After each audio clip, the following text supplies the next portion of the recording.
WXOS, WXOS HD1 East St. Louis, and KPNT HD2 Collinsville. 101 ESPN is driven by Brown and Crouppen Law Firm. This is BK and Ferrario on 101 ESPN. We're broadcasting live from the E&B Granite Studios at the Centene Community Ice Center. E&B Granite, Bernie Fedurko's only choice for granite countertops, cabinets, and flooring.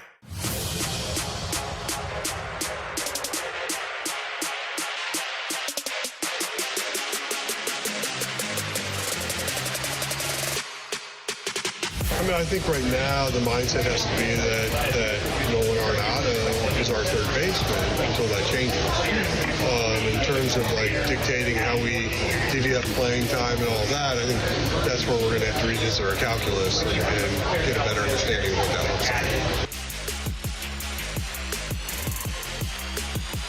like. Check. Can you hear us?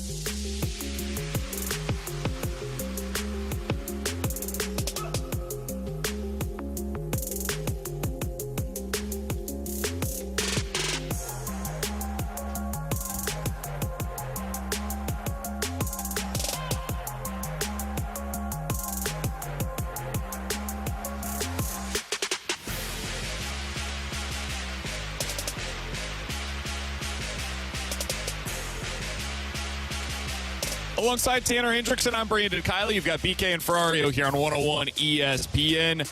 That was John Mozeliak yesterday speaking with the assembled media out in Jupiter as the Cardinals have now figured out that Nolan Arenado is not going to be the next third baseman of the Boston Red Sox. Instead, he will serve as the third baseman for the St. Louis Cardinals this year. I think we're on the air. I'm pretty sure that's the case right now. So if you guys can hear us, 314-399-9646 is the Air Comfort Service text line to get involved in the show. You can check us out on YouTube whenever our technical difficulties are complete at youtube.com/101ESPN STL.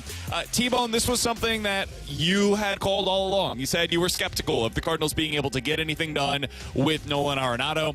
I was hopeful. I remained hopeful. I no longer am hopeful because the Cardinals are clearly admitting at this point that they are not going to be able to get anything done as long as Nolan Arenado does not expand his list. And it sure doesn't seem like that's going to be the case. So right now their mindset is he's going to be their starting third baseman.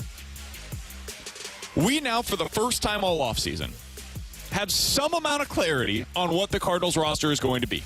They're not anticipating at this point in time trading Steven Matz. They're not expecting to trade Ryan Helsley. They're not expected to trade Eric Fetty. It sounds like Nolan Arenado is going to be here. So really, the only change from the team that we saw a year ago is that they're not going to have Andrew Kittredge. They're not going to have Kyle Gibson. They're not going to have Lance Lynn, and they're not going to have Paul Goldschmidt. So a bunch of the older veterans, whether it's in the rotation or in the lineup, will not be here in 2025. Where are you at with this team, T-Bone? Now that we know that Nolan Arenado is likely to be here, how are you feeling about the 2025 Cardinals? I still feel like, they're a little bit worse of a baseball team than they were a year ago just because they are going to have all these young guys, and I don't know what to expect from them. But it is nice now that you have some clarity. Right now you can go into spring training. You know Nolan Arenado's at third base. You're going to have Contreras at first. You can kind of game plan this around. But I still fear they're not going to accomplish this youth movement, right? And it's not about the wins and losses, though I did just mention, I think they are a little bit worse of a baseball team. 2025 is not about that. 2025 is not supposed to be the year that we are focused on wins and losses. It was supposed to be, here's the youth movement. We're getting answers on some of our former top prospects. That is our goal this season. And I just worry they're not going to be able to do that now with Arenado at third base because now you don't have a free 600 plate appearances to where you can place a Nolan Gorman. Then you can put Brendan Donovan at second. Now the DH spot opens up for Alec Burleson. Somebody's getting pinched right now. Now, there is a way for them to make this potentially all work, but right now, it just feels like you're always going to be kind of rotating pieces in and out. It reminds me a lot, and I don't know if you feel this way or not, it reminds me a lot of the 2022 or 2023 season where they had that outfield mix, right? Where you had like 5 outfielders and Ali Marmol was continuously rotating them in and out, in and out. And the problem was there was no runway for those guys. And the Cardinals decided, hey, it's better for us to pick and choose guys. We're going to go with this outfield alignment rather than continuously just kind of rotating pieces in so guys can get at-bats. That's what it kind of reminds me of. I think it was the 22 season where it's just there's a bunch of position players that you want to get at bats for, but there's always one guy that's the odd man out. And then you continue to potentially run into a rotation of, Gorman 0 for 4 with 3 strikeouts. All right, maybe he's out today, and we'll go with Donovan at second base and Burleson as our DH. I fear Ollie Marmol and the coaching staff, and I don't think it's any fault of their own, are going to run into that kind of problem this I want to season. get into that in the next segment, but I want to talk to start things off about just how good the team can be now that we know who the personnel is going to be going into the season. Because I think that at this point is basically set.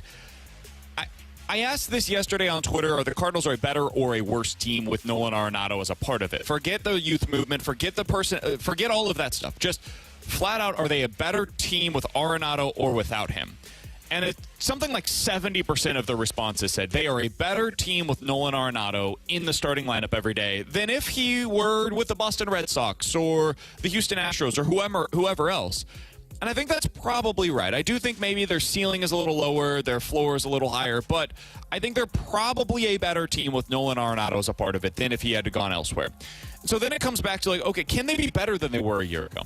Because last year they weren't expecting, and T-Bone, you can bring up the Pythag record and all that stuff. Their run differential was horrible. They were really good in these one-run games. That's not sustainable. All of these different things. And all of that is fair. I feel kind of about the Cardinals going into this season the way that I did about the Blues, where it was, hey, you're coming off of this season where, yeah, you're solid. You maybe added a little bit of talent, but that was pretty fortunate the way that the Blues had ended last year, and so I expected them to get a little worse this year record-wise, even though the team I thought was maybe a little more talented. I kind of feel similarly this year about the Cardinals as I did about the Blues, but then I look at it and I'm like, okay, who's getting worse than they were last year? Who are the guys on this roster that I look at and I'm like, yeah, you're not going to get that kind of production out of them? Because I look at Lars Nootbaar and, man, just stay healthy. I don't think you're going to take this massive regression step back from where you were a year ago offensively, where he was a 750 OPS. That feels more than reasonable in terms of the expectation for him. I think Nolan Arenado, there's a decent chance that he's a little better than he was last year. I don't know how much. I don't expect him to return to form. But can you be better than 1% above league average? I don't think that's asking too much out of him. Hey, Nolan Gorman, can you hit more than 205 this year? Just hit your body weight in batting average this year. If you do that, you're a significantly better player than you were last year. Hey, Jordan Walker, can you hit your body weight this year? Now, that would be a pretty high ask considering he's 260 pounds now. Say, wow. But can you at least get on base at your body weight? Because last year he was at 250, and I think he can be better than that. There's just a lot of guys that I would expect to be a little better this year than they were a year ago. So I don't think it's crazy to say that the Cardinals can be a better team this year than they were last year. Nobody's expecting them to go far in the playoffs. Nobody's talking about them as a real contender in the National League. Like when I do my Circa reads, I'm not going to talk about them as a World Series bet. That's unrealistic for them. But can they be better than they were last year? I think that's possible. And just being better in this division might be enough to get you to 86. I know that sounds crazy right now. People will call me, say I'm smoking something. Fair. I don't think it's outlandish to think that they could potentially get there. So you're thinking like 80 to 85. Maybe things hit right, you get a little on there. Exactly. I think the way this roster is currently constructed, I would be shocked if they got to 80 wins. I think they are anywhere between 70 and 80 win team. 70 to 79 is what I would say is where I think they are right now. Because I do think they are going to be a little bit worse. Now, I do agree on your premise of, hey, is Walker really going to get worse? I doubt it. He's probably hit rock bottom. Is Nolan Gorman going to get worse? Kind of doubt it. He seemed to have hit rock bottom. But where my question lies, and this is where I'm having a tough time, and we kind of ran through how you're replacing production from their opening day lineup from last year. And let me tell you, that is a hard math equation to figure out. There's just a lot of guys that miss time, and then you have to go into okay, if this guy is here and that guy is there, what does this mean for? It's tough. It is tough, but I just don't know. I do think that those guys will be better, but are they going to get up to where Paul Goldschmidt was last year, right? And he was 2% below league average. But for Jordan Walker to get to that point, that means he has to be 27% better from a league average OPS plus perspective from where he was last year. Yeah, That's but it also is worse than what he was 2 years ago. Agreed. 2 years ago, Jordan Walker was better than what Paul Goldschmidt was last year. So it's not an unrealistic ask for him to be a league average or better hitter this year. The problem for me is, okay, and this is one of those things that either you believe in it or you don't. Last year, 2 years ago, his rookie season, Major League Baseball doesn't have much on him, right? He comes up, gets off to a great start. Cardinals send him down, which I disagreed with at the time, and then they bring him back up. The book's now out on Jordan Walker. And what happened when he came back? He played well. But interesting. So they had a book on him, then he comes back and he plays well. But last year things changed. Here's the thing: the book got more advanced going into year 2, and he was awful, terrible. Didn't look like a big leaguer. Got sent down, and we never really saw him except for a platoon role. I worry that Jordan Walker, the book, is out on him. And my thing is like, though I agree, like, hey, look, 2023 was pretty good. I mean, for him to get back to that spot, that's going to be hard. I mean, that's a significant jump in terms of his number. That's like 150 OPS improvement for him. Yeah. I don't feel like we see that happen a lot with guys where they are so bad one year that all of a sudden it's a snap of the fingers, they figured it out, and voila, Jordan Walker is back to the guy that the Cardinals thought he was going to be. And that's just where my skepticism comes in, right? I agree there is a pretty high ceiling on him. I don't think he's getting to that this year. And if 113 OPS plus might have been his ceiling in year 1. And I'm skeptical that he's getting back to that mark. Same with Nolan Gorman. I'm skeptical if they're getting back to that mark. I think this team, and we're talking about the offense as a whole. Yeah. I think the bullpen is worse. I have some questions about what their starting pitching is going to be this year. Pitching's better than it was last year. I think their rotation's better. Correct. I think their bullpen is worse. And the bullpen's the whole reason they finished with an 83-win mark, right? We can agree on that. That was the identity of the team. And I think that got worse with the loss of Andrew Kittredge. So I think they are closer to what their Pythag was, which is because it's mostly the same roster, was about a 75-win team. Yeah. I think when I look at it, I just see, okay, so last year you had Nolan Gorman, who in 100 games and 400 plate appearances had an OPS of 670. I think he's going to be better this year. How much better? I don't know. But I think he's going to be better than that, which is a really, really low bar to clear.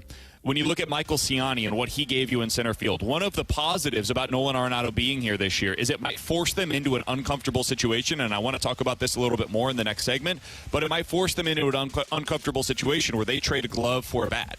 And they say, you know what, Lars Nootbaar, you're going to start for us every day in center field. And it's not necessarily, this is where it gets a little complicated and convoluted, it's not necessarily that Noot is replacing Ciani's production, because Noot was going to be in the lineup no matter what. So you can't really double count it. It's that Noot goes to Ciani's spot, which allows then for you to have Donovan in Nootbaar's spot, which allows for you to have Gorman in Donovan's spot, which allows for you to have Burleson into the lineup. So it's actually Burleson who is replacing the production for Michael Ciani. So I'm going from a guy who last year had a 570 OPS in about 400 plate appearances to a guy in Alec Burleson who had a 750 OPS. So that's a 200-point jump in the production that I'm expecting from that specific spot in the lineup. I'm going from the guy who was otherwise going to be playing and batting ninth for me to somebody who could realistically hit fifth in a lineup and wouldn't be overmatched in that spot. So these are the kinds of things that I do think there's a chance that they end up being a better offense. And in fact, I think there's a pretty good chance they're a better offense than they were a year ago. Wilson Contreras, just stay healthy. And that replaces a lot of what you it's last year out of, for example, Paul Goldschmidt. I think there's a chance of it. I don't know how much confidence I can have because it's really a fragile lineup. And it could have the downside that you're talking about with Gorman or with Walker. A lot of these young guys, somebody has to take that next step. And that's not an easy thing to project until you finally see it. Coming up in about 15 minutes, we got to talk to our guy, Mike McKenna, former NHL goalie, now joins us weekly here on BK and Ferrario on behalf of Macadoodles. Talk to him a little bit about the Four Nations face-off from last night. We'll get into that with him. What he saw from the Kachucks, who are just absolute superstars. What they did last night was unbelievable, and it showed you exactly what it is that the Blues are missing right now. So we'll get into that with Mike McKenna in about 15 minutes, but coming up next, I want to spend a little bit more time talking about the way that the Cardinals can navigate this lineup now that Nolan Arenado is expected to be a part of it. What's the trickle-down effect? What does it mean for them defensively? We'll talk about that next year on 101 ESPN. Text us anytime at 314-399-9646 on the Air Comfort Service Heating, Cooling, and Insulation text line on 101 ESPN.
Live from the Centene Community Ice Center inside the E&B Granite Studios, this is BK and Ferrario on 101 ESPN. E&B Granite, Bernie Fedurko's only choice for granite countertops, cabinets, and flooring.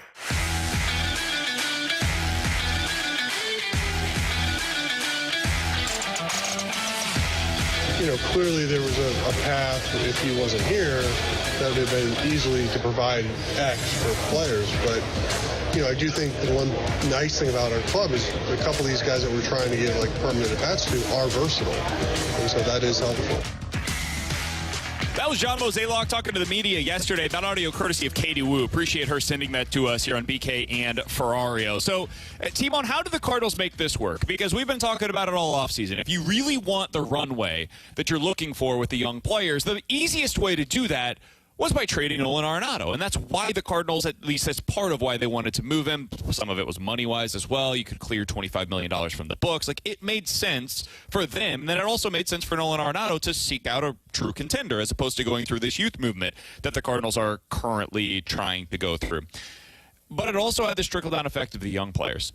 And if you have Nolan Arenado in the lineup every day, that means Gorman can't play his natural position of third. It means that you have this roster crunch with your left-handed bats, especially. Gorman and Donovan, you need one of them to play second base. The other can't now. The other one probably then has to either go to DH or left field. Well, then that has a trickle-down effect of what do you do with Lars Nootbaar. And the truth is you probably just end up with Burleson in this scenario not being able to play every day, which for some people, fine, whatever, who cares, right? I think that's a bit of a problem. Alec Burleson is a former top 100 prospect in Major League Baseball. Last year, he was a really productive left-handed bat for them in the middle portion of their order, middle to lower portion of the order, who's an above-league average hitter. You don't want him playing in the outfield every day, but that guy helps you. He makes you a better team when he's on the field, and he's also young and somebody that can be a part of this. So I don't love the idea of him not playing every day. So how do you make it work? There's one thing that they can do to unlock this roster. It's like the corner puzzle piece that if you're missing it, nothing else fits into place. And it's Lars Nootbaar playing in center field. They have clearly shown an unwillingness to make that part of what they want it to be. They don't trust Lars Nootbaar to stay healthy in center field. They don't think defensively they're as good with him in center field. And I understand all of those things. And in an ideal world, you're not playing him in center. In an ideal world, Nolan Arenado is not here. Unfortunately, that's not where we're at. This is not the ideal scenario for them. So, to me, I would like to see when they go onto the field the first day for a spring training game, Lars Nootbaar should be starting in center field. That should be the way that they look at this. And the trickle-down effects of that is, yeah, Michael Ciani, sorry, buddy, you're a fourth outfielder. Yeah, Victor Scott, I'm really sorry, dude, but this year you're going to have to start the season in AAA. Hopefully there becomes an opportunity for you later on, and if there's any injuries, we can kind of rearrange the decks. But for right now, you're going to have to start in AAA. To me, Lars Nootbaar is the thing that opens everything else up for this roster. He's got to be your starting center fielder on opening day. Yeah, I agree. It makes everything so much easier to put things in place, and now you're able to get everybody opportunities. And you actually find out about Burleson, right? And this is the thing for me is, look, Alec Burleson was good last year. He really struggled in the second half. So the question is, okay, was that just the second half, rookie wall that he ran into first full big league season, or was something figured out with Alec Burleson that it could potentially be problematic for him in the long run? But I agree, Nootbaar's the guy. And look, their first spring training game, I believe, is a week from Saturday, if I'm not mistaken. I want to see him in center field. I want to see him getting the reps. And look, I know it could potentially not be great. Worst case scenario, though, I think it's like slightly below league average. I don't think he's going to be like putting, no offense to Burleson in center field or a Juan Yepes in center field. He should be fine in that position. But to me, again, like if you're worried about defense, then you're more focused on wins and losses than you are the youth movement, right? And that's where it comes down for me is I don't necessarily care about wins and losses this season. And I know that frustrates some Cardinals fans. It's better to get answers on these guys. And the reason I say that is because out of all these guys that you then open up if you put Nootbaar in center for plate appearances, it gives Newt an opportunity, it gives Burley an opportunity, Donovan, Gorman, and Walker. The five guys that are really the main pieces you're focusing on in this youth movement. All five of them are not going to work, probably. Like, that is just a fair assumption to say. I mean, the Blues are seeing it now. Not everything's working for them in their youth, in their retool. Yeah. So if I get answers then on these five guys, and let's say Gorman, it turns out, you know what, probably not going to work for Nolan Gorman. Okay, well, guess what? That means going into 2026, Newbar can shift back to left field. You can now focus center field back on a Ciani or a Victor Scott. And now you've got Donovan back at second base, and you're now back into that winning window, and you can now focus back on defense again with a Ciani and a Scott in center field and push forward from 2026 and beyond. I fear that they're going to run two kind of parallel paths of, okay, sure, we want this youth movement, but we're also trying to win. But when we try to win, that ends up running us into the spot of, hey, Paz is catching. Oh, hey, look, Ciani's in center field. Well, wait a minute. Now we're pinching Herrera and Burleson for at-bats, and we're trying to get answers on those guys. 314-399-9646 is the Air Comfort Service X line to get involved in the show. Guys, Victor Scott from the 314 is more in tune with the youth movement than Lars Nootbaar. That's true. I would also say I think we learned last year Victor Scott is not necessarily ready at this point for the big leagues. That could change. Maybe we get into the middle portion of spring training and Victor Scott is putting on a show the way that he did for a lot of last year's spring training, frankly, and we change our tune on this. But as of today, I'm less worried about Victor Scott not joining the team at the beginning of the year. Obviously, injuries change everything about what we're talking about here. That's what happened last year. So many injuries took place that suddenly Alec Burleson, and he talked about this earlier today on TMA, he came into spring training, he's like, man, there's not a spot for me. Like, Matt Carpenter took my spot on the roster, and then by the end of camp, he was in the starting lineup on opening day because so many outfielders had gone down due to injury, and then suddenly Victor Scott is your starting center fielder on opening day. So things can change from where we are today to where we will be on opening day. But as of today, yes, it's true. Victor Scott more in line with their youth movement than Lars Nootbaar. But Victor Scott is further away from needing answers on him than Alec Burleson or Brendan Donovan or Lars Nootbaar or Nolan Gorman or Jordan Walker. These are guys that it's now like year 3 for a lot of them. I need to know what I've got. Like, when you start getting into arbitration eligibility, I need to know who you are as a player to decide, are you somebody we're building around, or are you just somebody that's here right now, and whenever we're trying to contend again, we need to upgrade at that position. And for guys like, honestly, Donovan, Ansa JC, and Gorman, it's also about J.J. Weatherholt. Yeah. Hey, J.J.'s going to be here probably next season. Like, that should be the expectation, at least for the Cardinals. When you have a top 5 to 7 pick, they typically get pretty quickly to the big league level and are part of a contender, hopefully. And for a guy like J.J. Weatherholt, he's also coming from college. This is not an 18-year-old that needs 2 to 3 years of seasoning down to the minor leagues. So that also will potentially take a slot in that middle infield in the foreseeable future. It just becomes difficult to find, okay, where are these spots? Not just for 2025, but 2026 and beyond. Who are you running with? Who are your dudes? And right now, Victor Scott is eventually going to be one of those guys. I don't know that he's necessarily there just yet. So, I mean, this feels like an odd question to ask. Then is Victor Scott having a good camp cause more problems than provide answers for the Cardinals? Could. Because, like, I think you're right of what you're saying of, hey, you do need more answers on these guys, and Victor Scott's not at that point yet. But I also think Scott probably has the highest ceiling of the guys that are going to be long-term center field answers, right? Like, Newbar's not a long-term answer. Because his bat is played in the minor league level in a way that you really have never seen from Michael Ciani, and the defense is better than what you expect out of Lars Nootbaar. So, yeah. Yeah, and that's why, like, it almost becomes, like, really tough to figure out what you do if Victor Scott really has a good camp of, okay, if he plays well, how much are you going to buy into spring training, right? This is the classic you versus me of like, hey, spring matters, and then you're on the same side of, well, it is spring training, and we've seen multiple guys have good springs and then flop once they get to the big leagues. I wonder what the Cardinals will do if he has a good camp, because he is the guy that provides the long-term answer you hope in center field.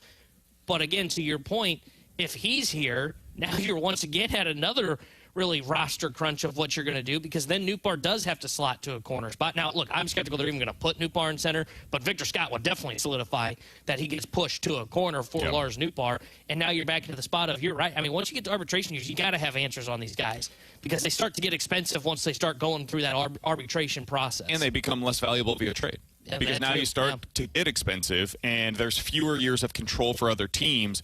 Eventually, you have to get value for that asset in one way or another. Whether that's, hey, I think they can help us win, or, hey, they can help us get another player that can help us win.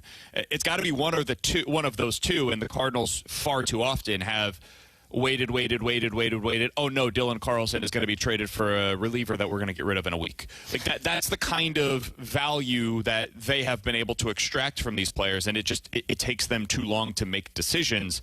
And this is one of those seasons where, hey, because they are taking a bit of a step back, it allows you the opportunity to do this. Last thing on this from the 314. Guys, I agree with you generally speaking, but none of this matters because Ollie loves him some Michael Ciani. That's true.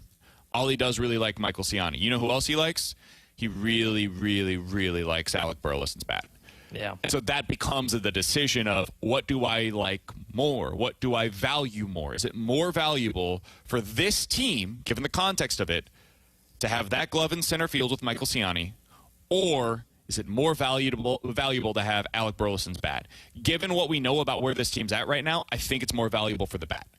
This team does not have a good enough middle of the order to make up for a slightly above league average hitter to just be on the bench every day. It just doesn't make sense for them. Now, if you're going up against a lefty starter, maybe that changes some things a little bit, and you could start to have other conversations. But then it's, hey, could we get Pages and Herrera's bats in there instead of Ciani? To me, that makes more sense as well. It's really hard for me to see a scenario where it makes sense for them to go with Ciani and or Scott in center field, unless Scott just tears it up in spring training. All right, coming up in about 15 minutes, 314-399-9646 is the Air Comfort Service text line for questions and answers. We do apologize for any of the technical difficulties with the YouTube right now.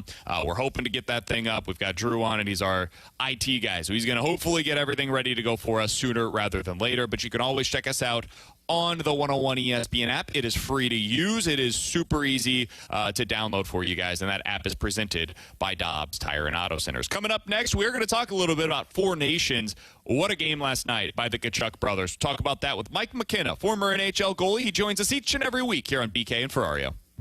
101 ESPN is powered by Kaufman Townsley St. Louis's injury lawyers. Call 314-500-5000.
No contract?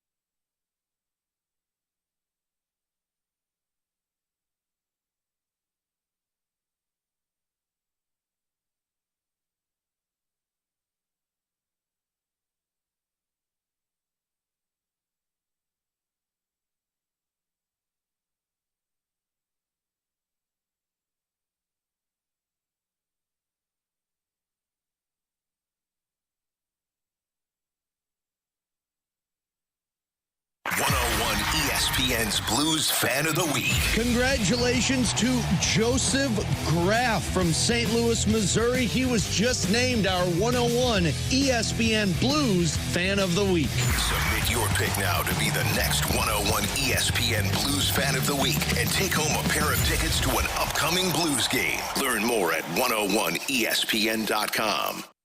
101 ESPN Sports Center. Training days continue for Cards. I'm Bradford Bruns. Your Sports Center update is driven by Johnny Londoff Chevrolet and Johnny Londoff Autoplex. The TMA crew wrapped up its Cardinals camp coverage from Roger Dean Stadium earlier this morning, visiting with Alec Burleson, Miles Michaelis, Lars Nootbaar, and John Mozeliak. 7 o'clock guest Andre Palante expressed excitement about what lies ahead. It's like this is opportunities for guys, getting, hopefully McGreevy can get a full season and stuff like that, and Liberatore establishing himself as a true starter and everything like that. Because I know, we all know they're more than capable of it. Mm-hmm. Getting those opportunities is so, everyone's hungry for that, and really excited to see what they can do with it. 101ESPN.com features all of these extended sit-downs. Simply check out our landing page dedicated to Jupiter. Four Nations face-off. Team USA routs Finland 6-1. Additional Kachuk Brothers heroics could come tomorrow night as we carry U.S.-Canada. Puck drop at 7 p.m. The Sports Center update was driven by Johnny Londoff Chevrolet and Johnny Londoff Autoplex. See them at Londoff.com. Chevy, together we drive. Are you kidding me? BK and Ferrario are broadcasting live from the E&B Granite Studios at the Centene Community Ice Center on 101 ESPN. E&B Granite, Bernie Fedurko's only choice for granite countertops, cabinets, and flooring.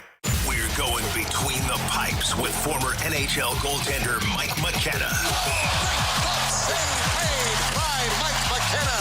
How do you like me now? Between the Pipes is refreshed by Macadoodle Spirits, fine wine, beer, and cigars. Now open in Darden Prairie.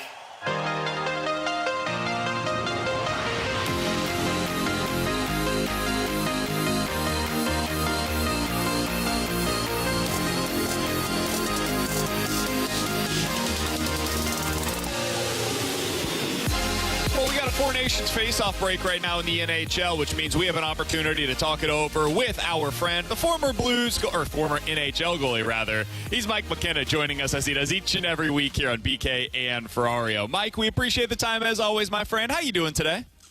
Hey, I'm good. And you know what? You can call me former Blues. I got paid for a year. I'll take it. I was in Peoria. So there you go. So technically speaking, former Blues and NHL goalie Mike McKenna joining us here on the show. Mike, let's start out with this, because last night was a lot of fun to watch. U.S. with a big 6-1 win over Finland, and the two guys that ended up really taking center stage were the Kachuk brothers. 4 goals combined, 5 points for the two of them. What'd you make of the St. Louisans going out there and showing out on the national stage? Well, I mean, once they put him with Eichel, hit the gas. It's just, you dream for the day that you could see these two on the same NHL team, maybe with a blue note on it someday, would just be unbelievable. But having known them from when they were 13, 14 years old, none of this surprises me. Their skill level's obvious, but it's really the intensity that they play with, yet still have fun while they're doing it, man. You can just straight up tell the Kachucks love to play and they're passionate about it, but they're the type of guys everybody gravitates to. And they set the tone for an entire team. Even if they don't score every game, they're going to be somebody who knows they're present. So it was just really cool. I tell you what, I like watching Hellebuck. I'd sure like to see Jake Ottinger play. I just really like the guy, but it's been cool, man. That game with Canada and the other night in Sweden was just incredible to watch, man. That 3-on-3 overtime, guys, what'd you think of that? Woo. McKinnon, McCarr, and McDavid on the ice at the same time. That didn't suck. Dude, and the saves Gustafsson was making, I'll tell you what, Gus and I were teammates. So Philip Gustafsson, goaltender for Sweden, we were teammates in the Senators organization. And this guy had a lot of natural talent. He was only 20 years old when we were teammates. But I wasn't sure he had a pulse. I think his resting heart rate was 35, and it took him a few years to kind of find the intensity you got to play with at the NHL and the speed you have to practice at. But dude, has he ever come on strong? I know he lost that game, but he made 4 or 5 point blank saves from the slot during 3-on-3 overtime on guys named McKinnon and McCarr and Crosby, just gross, man. It's been fun to watch. Really cool. And Mike, we're talking about that game between Canada and Sweden. What did you make of Jordan Binnington's performance, and what's on the line for him in this tournament? Because I saw the Canadian fans, they're ready to go to Aiden Hill in between the pipes for their next game against the U.S. on the weekend. Yeah, it's funny that Binner this year to me it's kind of, he's at his best when he's not chasing the game. When he's calm, when he's relaxed, when he's letting it come to him. I feel like there's been times this year with the Blues that he's stepped a bit outside of his comfort, maybe not outside his comfort zone, but almost stepped back into old habits a bit. Out of the net, chasing a little bit, there's holes. I think you kind of saw the same goaltender for Canada the other night, but then he also made some unbelievable saves. I'm thinking of the 2-on-1 backdoor save that I can't remember who it was on for Sweden, but it was unbelievable, in OT. So I think what we've seen is that Binnington's still a big game goalie. He can still perform. The reason why his numbers are just never at the top is that the consistency isn't quite there because he's not the technical savant of some of these guys. But if you ask me, he's a better goalie than Aiden Hill. So I'd run it right back with Benner, guys. Mike, you mentioned him being a guy that performs in big games, and there's no disputing that. I mean, he's done that when the Blues have gotten to the playoffs. I mean, you mentioned he made a huge save in overtime. Canada loses that game if not for Binnington.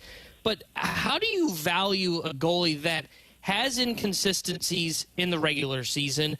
And that could be a reason why, as an organization, or potentially in Team Canada's spot over the weekend, that game kind of goes to overtime because of the inconsistency of Jordan Binnington, which cost them one extra point in this format. How do you value a goalie when you've got that inconsistency in the regular season, but he is a big game performer if you can get to the playoffs with that guy on your roster? It's hard to hope that somebody gets hot. And frankly, I think that's why you need two goaltenders in today's world. I just don't see any way around it at this point. I really like the progression of Joel Hofer. I think he's given Binnington a nice buffer. I do think Hofer's game in the last month and a half is kind of regressed a little bit as well. He's looked a little bit unsure in the net to me at times of his own positioning and his own backward flow and the things that he was strong with at the start. So I really think that you have to have two that you can rely on just in case a guy like Binnington hits a bit of a tough stretch. I really do. But ultimately, it's the guys in the room. Their belief in Jordan Binnington, for me, I know the guys in the room trust him, and they believe in him. And if they perform in front of him when the chips are down, they know he's not going to let them down. That's the mentality. Whether it happens every night, you don't know, but you have to believe in someone, and I still think that trust is strong. Mike McKenna is our guest here on 101 ESPN, former NHL goalie. Follow him on Twitter at Mike McKenna56. He joins us each and every Friday here on BK and Ferrario. Mike, what do you think about this format? Because it was announced the other day they're potentially going to do a World Cup of hockey every few years as well. So they'll have the Four Nations, World Cup, and the Olympics as well that they'll be a part of for NHLers every couple of seasons now. And then on those off years, they'll do the All-Star games again. What do you think about this? It's great because you've got some good teams involved, but it doesn't feel right without Russia. Yep. It just doesn't. There's so many good Russian players, and we're missing a segment of the NHL right now that's not involved in this game. If you ice a team from Germany, they're going to get waxed. If you ice a Swiss team, they're going to get killed. You really have five superpowers in hockey for me, and one of them's not there. So how do you accommodate that? Is there a play-in? You can't do a play-in, So I like how they're doing it. I just wish that they could open this up to the best in the world so we could really see that.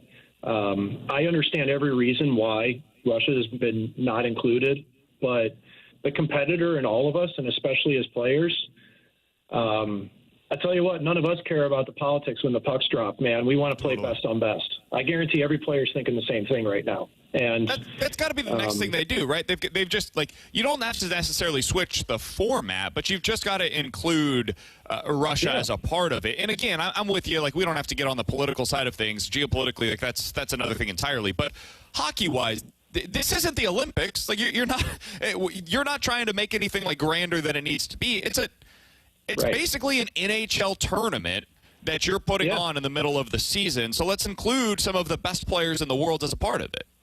Yeah, it's good. And I like that they're using – I would like to see them utilize, a couple different cities like they are. It's good. I'd like to see it spread out. If you're going to do it over – I wouldn't mind seeing it spread out a little bit more, honestly. But I understand keeping things in the centralized area for it. So I think they could make this type of tournament even bigger if – okay, the quarters. All right, we're going to Utah. The finals, we're going to Tampa. You know what I mean? Make it a destination type thing would be really cool for me. At that point, you're basically making it into like the NCAA tournament where you've got like regional host cities that you have as a part of it. All right, Mike, final thing here before we get you out of here. You said you got some good stories today as we're on this Four Nations face-off tournament break for the NHL. There's not a ton to get into with the Blues. We'll certainly ask you more about what they can do towards the trade deadline as you join us next week here on the show. But give us one of your best stories that you've got for us today. Well, I had to dig deep and think about what would work, but honestly, the best story I have is probably 2008. I'm in the Tampa Bay organization. I'm playing in Norfolk, Virginia, and we have a Halloween party. So what do? And this is before everything went crazy with the phase, but I dressed up as the Macho Man Randy Savage. Sure. I built my entire costume. I had the sunglasses. I had Slim Jims. I had the tassels. I had mascara in my beard at the time to make it look deeper, darker, fuller. A couple of the members of the team started throwing beer cans off the roof of the place we were at. Well, guess what? One of those beer cans nearly hits a cop car. Cops come up to the place, and they said, we want the Hulkster, the Marshmallow, and the Pirate. Well, guys, I was clearly dressed as the Macho Man Randy Savage and not the Hulkster, yet the Norfolk Police Department, in a case of mistaken identity, believed that I was the Hulkster, Hulk Hogan. And after a lot of pleading and explaining to them that I'm clearly the Macho Man Randy Savage and I need to be let off the hook because I didn't throw any beer cans, they finally relented. But, guys, all I could think of is, could you think of a worse way to go to jail? Wearing neon, leopard print, tassels, mascara in your beard, sunglasses with neon tape on it. Like, dude, I'm like, this is the worst scenario possible. Imagine the mug shot. And somehow, we might have been the only team in the American League with a team lawyer. Our team lawyer came down, got us off the hook. I didn't go to the clink. I've never been to the clink. I hope to keep that up. And I was saved, but it was all a mistake. It was all a case of mistaken identity. I was clearly the Macho Man Randy Savage. I was not Hulk Hogan. I remember, I think this was about a year ago now or two maybe, Marshy came to work dressed as the Ozzy Osbourne mugshot where he had like the blues sweater that had the rip down the neck. It reminds me a little bit of that. Maybe a little worse than the Ozzy Osbourne mugshot, but in the same vein nonetheless, Mike. Yeah, Ozzy in the blues in the blue shirt. Of all things Ozzy Osbourne could have been wearing, to have on a blue shirt. You love to see it. All right, Mike, you join us each week here on BK and Ferrario, and we always appreciate the time, and you do so on behalf of the great folks over at Macadoodles. What do you guys have going on in the upcoming week, my friend? Well, today's Valentine's Day, so something important to us is to make sure that you've got all the bubbles you could possibly need. Come on in. We're ready for it. We're also going to be hosting our big Irish Whiskey Festival. This is less than a month away, March 13th, something to be ready for as well. We've got a bunch of deals going on in the building right now on bourbon. We just had a bunch of beer come in that's we've got Maplewood. We've got, we've got everybody in town that you can think of. Modern Brewery, everything's out here. Our THC selection keeps getting bigger and bigger. That's liquid THC. That's what that is, Delta 9. So we're just getting big on our events here and hoping everybody can come by, have a good time, and we'll be open until 9 tonight. Love to see it. Mike, appreciate the time as always, my friend. We'll talk to you again next week as this Four Nations face-off continues. Sounds good. Can't wait for it. Absolutely. That's Mike McKenna, former NHL goalie, joins us each and every week here on BK and Ferrario. If you missed any of our conversation with him, be sure to check it out after the show today on the podcast page, 101ESPN.com, or the free 101 ESPN app is where you go for that. In 15 minutes, how do the Cardinals avoid this being awkward with Nolan Arenado? It's something that John Mozeliak answered yesterday. We'll let you hear that in 15 minutes. But next, 314-399-9646 is the Air Comfort Service text line. If you guys have any questions, we'll get to them, sports or otherwise, and ask us anything next year on 101 ESPN. You can now listen to 101 ESPN on demand. Get caught up on all our shows and podcasts at 101ESPN.com or on the 101 mobile app. 101 ESPN podcasts are presented by the Schaefer Door Company. Kevin Moret here for Mentality. Listen up, gentlemen. You're fighting an unfair battle. Studies show testosterone levels in men have plummeted by 25% in just 2 decades. That's why you're struggling with energy, muscle, and drive. But here's a game changer. Mentality's FDA-approved treatments boost testosterone by 30% 10% on average. Imagine reclaiming the vitality your grandfathers had. Picture turning heads, dominating your career, and feeling unstoppable again. Don't settle for today's normal. Seize the day at mentalityhealth.com/radio. That's mentalityhealth.com/radio. Hey, hockey fans, it's game night. So what's the play? Watching at home? Nah, it's time to face off at Buffalo Wild Wings. Mondays and Wednesdays, it's a hat trick of flavor. Buy one, get one free burgers. That's double the beef, zero the effort. Tuesdays, we're dishing out buy one, get one 50% off traditional wings. Overtime never tasted this good. And Thursdays, boom, it's buy one, get one free boneless wings. Call it a power play for your taste buds. Don't sit on the bench. Great food, epic deals, and all the action you crave only at Buffalo Wild Wings. Let's go, Sports Bar. Auto Centers Nissan Herculaneum, they always have great deals going on, and right now they got their Love at First Drive sales event.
Broadcasting live from the Centene Community Ice Center inside the E&B Granite Studios. This is BK and Ferrario on 101 ESPN. E&B Granite, Bernie Fedurko's only choice for granite countertops, cabinets, and flooring. You've got questions, we may have the answers. Maybe. It's BK and Ferrario's Questions and Answers on 101 ESPN.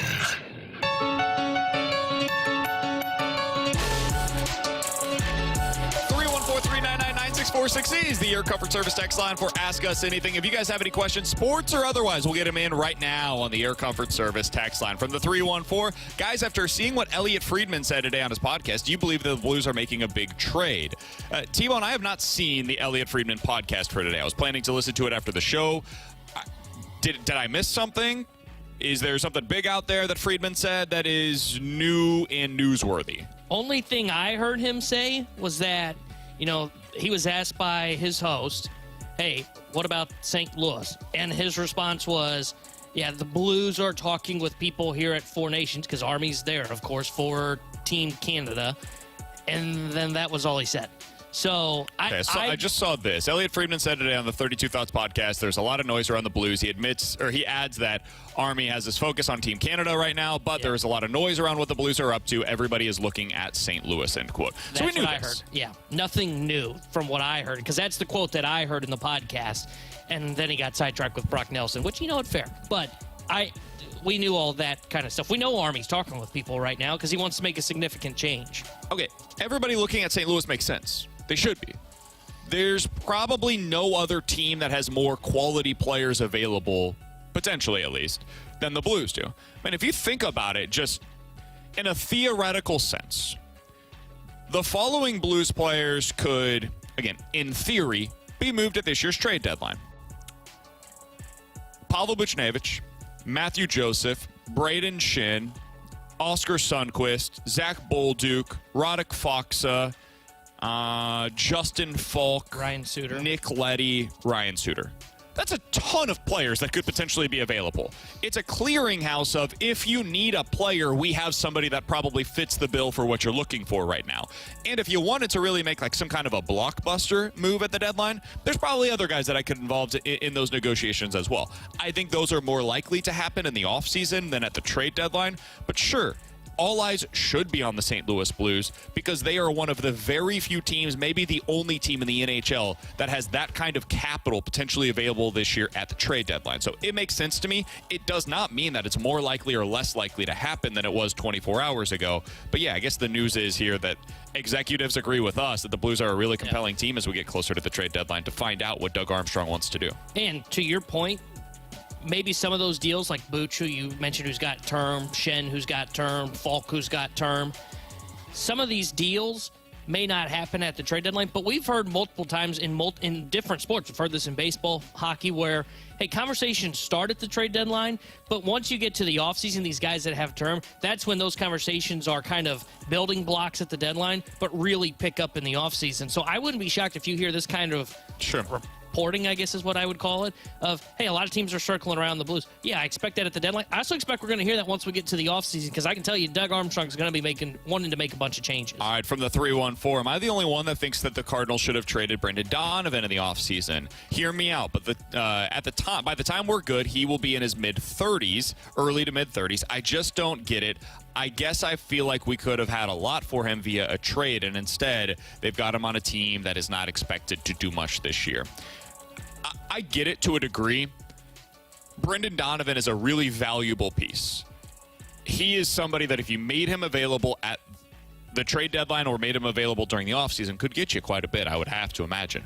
He can play anywhere. He can play second, third, left field, right field in a pinch if you needed him to. If you really wanted, he could probably play first base for you long term.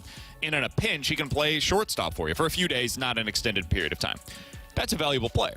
Oh, and by the way, he's a left-handed bat, which every team values. He gets on base like 36% of the time. That's pretty darn valuable as well. And he can hit for average and a little bit of pop. That's an all-around baseball player that every team in the league would like to have. He is 80% of Ben Zobrist, what Ben Zobrist once was. And everybody across the league valued that. That being said, you know who else values it? The Cardinals. Yeah. So could they have gotten a lot out for him? Sure. I think he can be a part of the next core group of Cardinals players, though.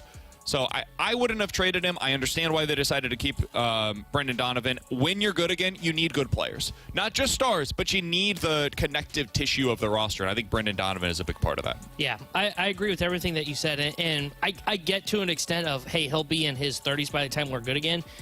But, like, Brendan Donovan's profile ages pretty gracefully, too, right? A guy that draws walks and gets on base, that typically doesn't dissipate. It's more of the guys like Arenado who have pull power and rely on that to really build their career. You see it with Nolan Arenado. As he starts to hit that decline, his value really goes down. And for Donovan, he's still got 6 years left in his prime. I'd say probably until you get to about that 33, 34 range. That's about the time when you start to really see them hit that age spot where they really start to hit that decline. So I think he can still be a big piece for the Cardinals when they are good again. All right, 314-399-9646 is the Air Comfort Service text line for Ask Us Anything. If you guys have any questions, sports or otherwise, that's the place to get them. From the 314, did you guys watch last night's Severance episode? What's your favorite theory? I did not see last night's Severance episode just yet. Planning to watch that tonight. I love the show. I think the show is really good. And one of the reasons why, and it's something that's both pulling me to the show and also could be the reason why I eventually dislike it. It's like Lost in that the entire show is about what you don't know. and about answering the questions that you don't currently know. And it keeps piling up questions. And I'm not going to give anything about the show away, I promise, for those of you that haven't seen it. No spoiler alerts here. But, like, the entire premise of the show is you have two sides of your brain, right? One side of your brain is when you're not at work, and the other side of your brain is working while you are at work. And you have no connection between the two. And so there's multiple different levels on that premise of, okay, why did these people decide to do this? What's going on outside of work? What is going on inside of work? Why is this company so, like, spooky almost whenever you're there? And then it just continues to create these bigger and bigger questions around that. Eventually, some of them have to get answered. Like the last episode, there were goats involved. Again, I'm not giving anything away, I promise. Yeah. And, like, I didn't understand it at all in the moment, and I still don't totally understand it. It's, what, twice now we've seen goats? And so now it becomes a question of, like, okay, why? Like, why is that there? And the longer that these threads go without being answered, eventually you just get to a place where you're like, yo, you going to answer any of this for us? Or are we just going to continue to push these things along? That's where I do wonder, kind of long term, where we're all headed. But so far, I'm in. You know what's so funny about Severance? And I think I've told you this when we're off air, because I am watching the show now. I haven't seen last night's episode, but we've seen, what, 14, 15 episodes now between season 1 and season 2. I've watched all of them. I still don't know if I like the show or not. But yet I've watched all of it, and I think it's just because of... It's because you want to know. There are questions, but I don't fully understand exactly what's going on. And I love, like, the premise, right, of, like, where your brain kind of shuts off and you don't know. Like, imagine we left here, and I had no idea who you were. We weren't in a text thread, and we never talked sports to each other when the show was over. Or even possible, we are in a text thread, but we have no idea that we work together. Exactly. Exactly. So, like, I love the premise of it, yet I watch the show, and I still go... I don't know if I love this or if I hate this, but yet I'm still involved somehow. It has done something for me that Dark Matter, another show on Apple TV, never did. Dark Matter, loved the premise. Great premise for the show. Got about 2 episodes in, and I was like, I think we've seen everything that this show has to offer. With Severance, it continues to offer us new questions, which allows me to say, okay, I'm still interested in where we're going with this thing, but... We're almost 2 seasons in now, and eventually we do have to start getting some of the answers. All right, coming up in about 15 minutes, we're going to get into NFL quick hitters, including, seems like over the last few days, we've seen a lot of columns come out from post-Super Bowl coverage asking effectively the same question. Have the Chiefs gotten stale? And we'll answer some of that coming up in about 15 minutes or so, and what that means for them if they have this offseason. But coming up next, how do the Cardinals avoid this from getting awkward whenever Nolan Arenado shows up to camp? We'll talk about it next year on BK and Ferrario. 101 ESPN is your home for Blues hockey. And every month during the season, you can register to win tickets to an upcoming Blues game. Enter to score free Blues tickets now at 101ESPN.com or on the 101 app. Brought to you by Ted Drew's. Real custard, real tradition. Ted Drew's. It's St. Louis.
Do you have what it takes to beat the Blues? Tune into BK and Ferrario every Monday for your shot to take on a member of your St. Louis Blues in a contest. And you could score a signed puck and tickets to an upcoming Blues game. It's BK and Ferrario's Beat the Blues giveaway every Monday on 101 ESPN. WXOS HD1 East St. Louis 101 ESPN is driven by Brown and Crouppen Law Firm.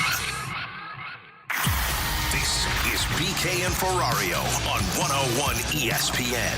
We're broadcasting live from the E&B Granite Studios at the Centene Community Ice Center. E&B Granite, Bernie Fedorko's only choice for granite countertops, cabinets, and flooring. I think it'll be a lot less awkward than I thought, just given the fact that he knows we've tried. He knows we had a deal that he didn't accept. So I think, I'm not bitter. I don't think he'll be bitter. So I think from a team standpoint, as a group, we can make this work. That was John Mozeliak yesterday talking to the assembled media out in Jupiter following the news of the day that Nolan Arenado is expected to be the Cardinals' opening day third baseman. Alongside Tanner Hendrickson, I'm Brandon Kiley. I think all of our technical difficulties have been resolved. Our guy Drew has been out here working on things behind the scenes. So if you guys want to check us out on YouTube, you can now do so. YouTube.com/101ESPNSTL. We should also sound better over the air. So huge shout out to Drew for making that possible. And shout out to Bradford Bruns, who's been working back in the studio for us today. YouTube.com/101ESPNSTL, again, is where you can go to find us if that is something you're interested in. So, T-Bone, this is probably going to be a little awkward. There's just no avoiding it.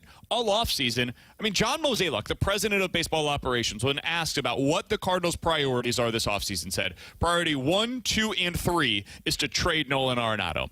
And now priority number 1, 2, and 3 is to make it work with Nolan Arenado. So, I don't know how that is not at least in some way, shape, or form awkward, uncomfortable, a dynamic that you didn't want to have to go through. That being said, I think Miles Michaelis had maybe the best quote on this when he was talking with, apparently he said this with Martin Kilcoyne on his Fox 2 interview. He said, hey, listen, I don't think this is awkward at all. Nolan Arenado declined a trade to go to Houston, so clearly he doesn't think it's so bad here. And I think there's some truth to that. We talked about this a little bit yesterday. Now, how far you want to take that, we could differ on it, and we certainly do. But Nolan Arenado, I don't think was forcing his way out in a way that was a clear demand of a trade like Myles Garrett. Myles Garrett very clearly does not want to be a part of the Cleveland Browns next year. So much so that he put out a public statement at the first opportunity possible while everybody in the NFL media was assembled at the Super Bowl. That is a demanding of a trade. Apparently with Nolan Arenado, based on all of the reporting, what ended up happening here was Mo went to him and said, this is our plans. And then Mo asked Arenado, are you open to a trade or do you want to be back with us next year? And Arenado said, hey, listen, if you can get me to a World Series contender, I'm open to that. That sounds like a good situation for me. And Mo said, cool, sounds good. Give me a list of teams. He gave him 5. He explored all those options. They clearly didn't work out. Mo said, please expand that list. Exactly. It seems to me, based on their actions and their words this offseason, I think the Cardinals are more incentivized to move Arenado than Arenado is to move himself. How awkward do you think this is going to be, T-Bone? I'm hoping it's not super awkward. The one thing that I did fear when this all kind of started was if you don't trade him, you've now got this veteran that I still believe one's out, but that was another conversation. But, my fear was, hey, you're going to have this veteran. The whole point of the youth movement is not just getting answers, but it's giving the young guys control of the clubhouse, right?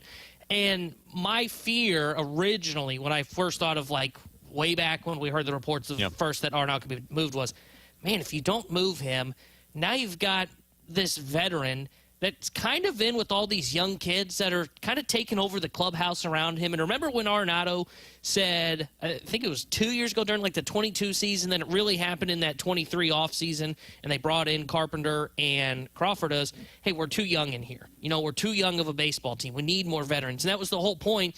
Read the tea leaves. This is the whole point. Mo brought in Matt Carpenter and Brandon Crawford and Kyle Gibson and Lance Lynn, which was, hey, we need more veteran presence in this locker room. And my original fear when the reports came out of Arenado being there and they maybe not being able to move on from him was, okay, is he gonna want that vibe back of, hey, I'm the only old guy here? It reminds me a lot of when Stafford was with the LA Rams. There were reports that came out and Stafford's I don't know how to connect with these guys. Yeah. And I originally had some of that fear, but I will say this, the one reason that I am hopeful that this isn't awkward. Can I stick on that Stafford note for a second? Sure. Guess what happened? They figured it out. Yeah, they ended up making it to the playoffs, and when they were healthy, they were one of the scariest teams in the NFC Stafford this year. was like, that Puka guy, I could become friends with him. He's really good. Turns out he's really good at football. Hey, these young guys on the defensive side of the ball, they're better. Yeah. They're more talented than the old guys that we had. But the one thing that makes me hopeful about this working with the Cardinals and Arenado in this locker room is I think, and look, it's such a small thing, and it is probably us blowing something out of proportion, if I'm being totally honest. I remember Arenado posting, I think it was Arenado or Newbar posting something on Instagram, and it was Arenado eating with the young guys in that clubhouse, and it looked just like a happy dynamic, and it made me think, okay, maybe now he's becoming more acceptant of this is the younger guys' team. I'm the veteran, and if they need to come to me, they can come to me, but this is more of their show. And I feel like once you got towards the back half of 2024, and Arenado, Goalie were struggling, clearly not going to be the same guys that they had been, and the Cardinals were out of it, I think you started to see kind of the acceptance of, hey, this might be who I am, and this is the younger guys' locker room. And that's the one thing that makes me hopeful that this isn't going to be super awkward. I do think some of this could also be, like last year they gave him what he wanted. He wanted to get older. He wanted more veterans inside of the clubhouse. He got it. You got Lance Lynn. You got Kyle Gibson. You got Matt Carpenter. You got all of your friends. Brandon Crawford, who's your buddy. Like, these guys were all a part of it. And guess what? They couldn't play. Yeah. Like, Kyle Gibson was solid, no doubt. But otherwise, like, for the most part, they didn't really produce for the Cardinals last season. And so I think there does have to come a point of, like, self-realization. Hey, this is who I am. This is what the Cardinals are. And our best path forward, just if he's being honest, is with these young guys taking that next step. And him declining that trade from Houston, I think, was twofold. One, I think he was legitimately spooked by the Kyle Tucker trade. Now, Agreed. I think that's silly. If they're trading for you, they're clearly trying to push for the upcoming season. Otherwise, why are we adding a 34-year-old third baseman making $20+ million a year? It makes no sense, but whatever. He was spooked by it. Two, I think he was spooked to the point that, like, he thought maybe the Astros would be closer to the Cardinals than what they previously have been. And that speaks to him believing in the Cardinals' youth. If he thought these Cardinals young players stunk, like just flat out thought they were going to be terrible, well, you give yourself every opportunity to leave, right? So I think he has at least some belief that, hey, Mason Wynn's a really good baseball player. I think he probably believes to some degree in what Jordan Walker and Nolan Gorman are going to be, to some degree in what some of this young pitching could be for the Cardinals. So I don't think he's necessarily as down on the team as some have made it out to be. I think he would prefer to play for a World Series contender. I think he knows this is not that this year. But I do think that there's something to the notion that Arenado doesn't just hate the city of St. Louis and being a St. Louis Cardinal in 2025. And I do think, and we haven't mentioned this yet, I do think this communication between Mo and Arenado has been a good thing, right? Sure. And maybe there's another scenario you can think of, but I just recently, like a couple months ago, watched the Netflix documentary on that 04 Red Sox team, and the scenario that reminds me kind of this is the Nomar Garciaparra one, which is Garciaparra was in his 30s. Boston was openly looking to move him. But where the in that documentary, Theo Epstein says, like, hey, it became a major problem for us. Like, we had to move him, or we're not sure that 04 ends up becoming a World Series team. I think where the difference is Epstein and the Red Sox tried to move Garciaparra without really talking to Garciaparra. That was hey, we think he's on the decline, and he doesn't know it yet. It's time for us to move on. And I think where the difference here is Mo has said, hey, Nolan, dude, we're going youth movement. This isn't necessarily a shot at the Cardinals saying, hey, we have to move him because we are going to be better without Nolan Arenado. I mean, Mo said it publicly, hey, we're a better baseball team with Nolan Arenado. I don't know if that's true, but he's not publicly saying the opposite. They've been upfront with him of where they're going, what Nolan wants. They've tried to help Nolan accomplish it. I still think Nolan wants out, but they tried to help Nolan get to a World Series contender. It's just not there. There's no moves for him. And I think that makes this a little less awkward compared to the Garciaparra situation. All right, so this all leads us to a question of, like, are you excited to watch this team?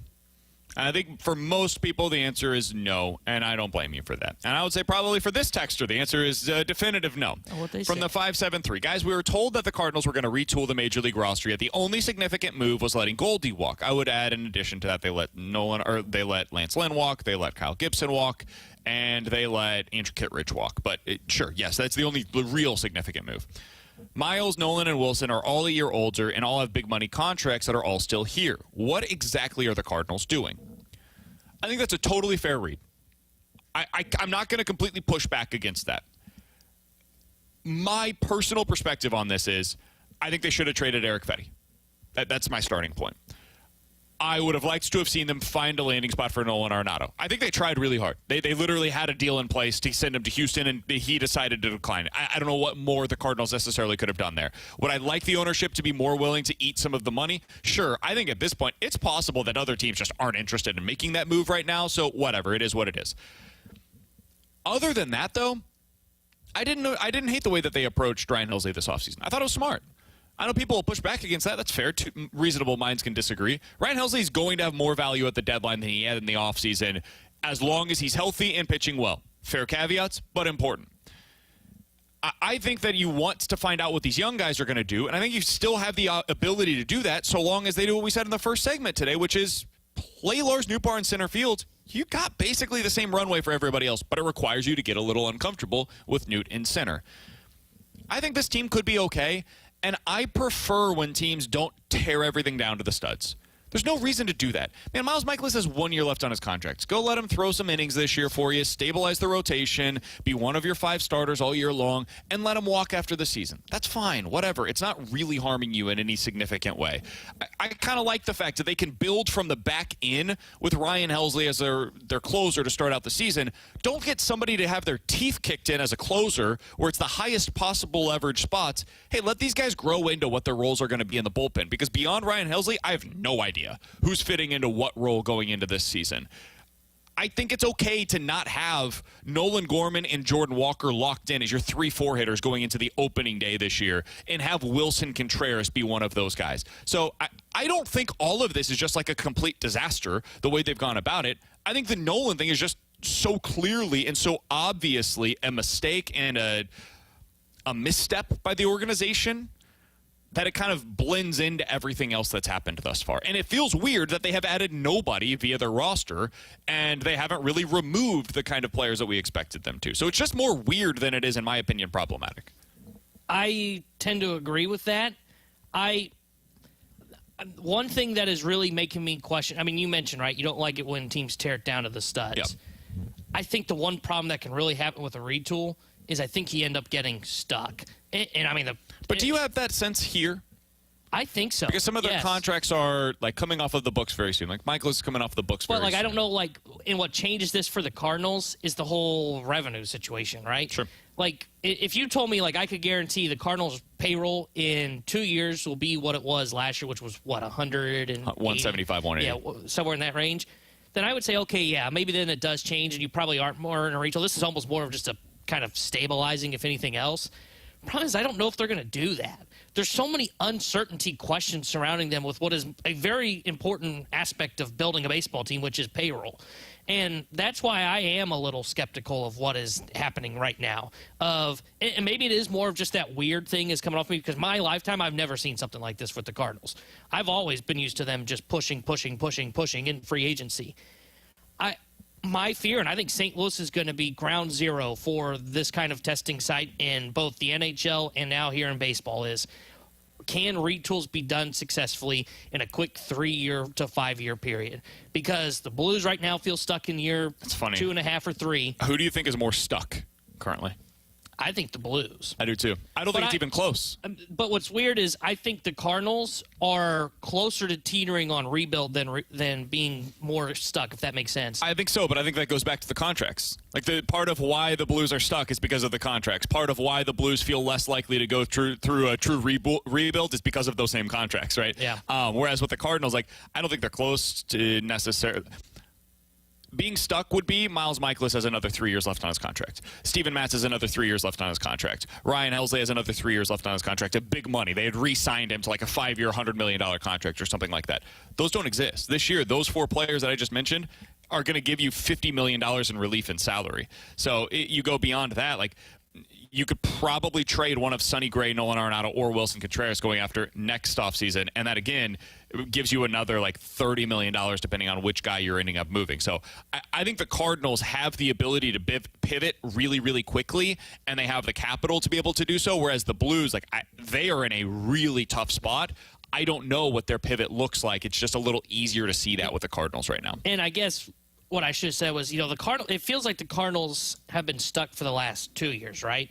And this finally feels like the year that can teeter them one way or the other. Because if the young guys play well and you have this money coming off the books, it's easy to talk about where they can really start pushing themselves one time Bloom takes over in 2026 and beyond, right?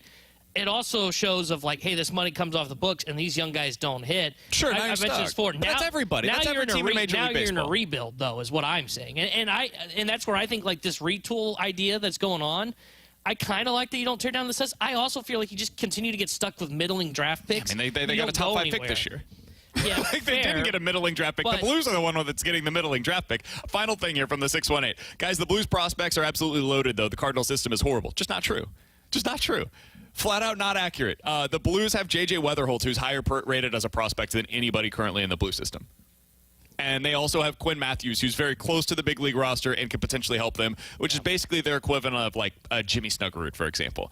And they have guys that are currently expected to take the next step that could be similar to a Dalibor Dvorsky. So it's just not accurate that the Blue system is significantly more loaded than what the Cardinals currently have. That also has something to do with the way that baseball's system works compared to the NHL's. There's just fewer prospects in the NHL system than what is available to you in Major League Baseball. All right, coming up in about 15 minutes, we'll get back to our Cardinals conversation because their pitching, while does have some interesting names, they do lack something at the front end of it, and we'll tell you about that coming up in about 15 minutes or so. But next, the NFL quick hitters, including, are the Chiefs getting stale? And if so, what does that mean for their offseason? We'll talk about it next year on 101 ESPN. It's time for another moment in Blues history. On this day back in 1985, the Blues would take down the Toronto Maple Leafs 5-3. Brian Sutter would score early for St. Louis, 1 minute and 10 seconds in, and then 4 unanswered goals in the second period, all of them in a 12-minute span. Doug Gilbour, Jorgen Pedersen picking up a natural hat trick in the second period. Toronto would score 2 more, but the Blues would skate out with the win. This date in Blues history was powered by Classic Air Care, making people comfortable since 1926. For all your HVAC needs, ClassicAirCare.com.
101 ESPN is your home for Blues hockey. Check out either the 101 mobile app or 101ESPN.com for your chance to win a signed puck autographed by Blues forward Jake Neighbors. Get entered to win that Jake Neighbors signed puck right now, either at 101ESPN.com or on your 101 mobile app, powered by Dobbs Tire and Auto Centers.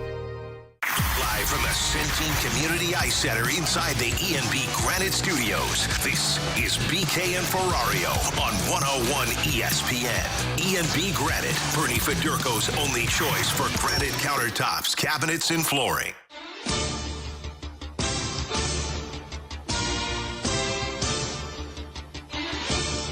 All right, T-Bone, I'm sure that there are a lot of people that are pretty sick of talking about the Chiefs at this point. Amen. I get it. Me too. Not really.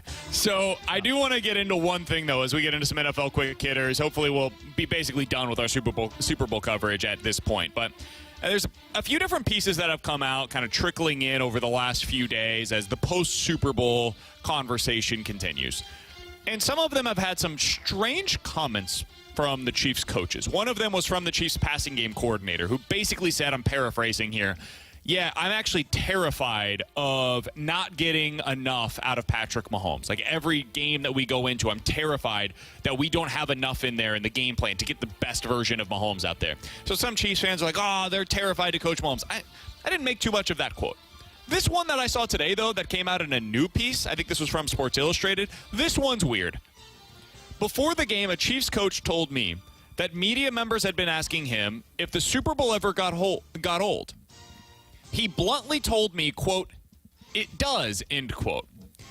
There was a legit Super Bowl fatigue from this Chiefs team, and it was completely clear from the first half when things escalated quickly, end quote. Now, my guess is that the Chiefs coach in question here was talking about the media circus that surrounds the Super Bowl, which is like the opening night where you've got like Jameis Winston asking you about your favorite beignet in New Orleans, right?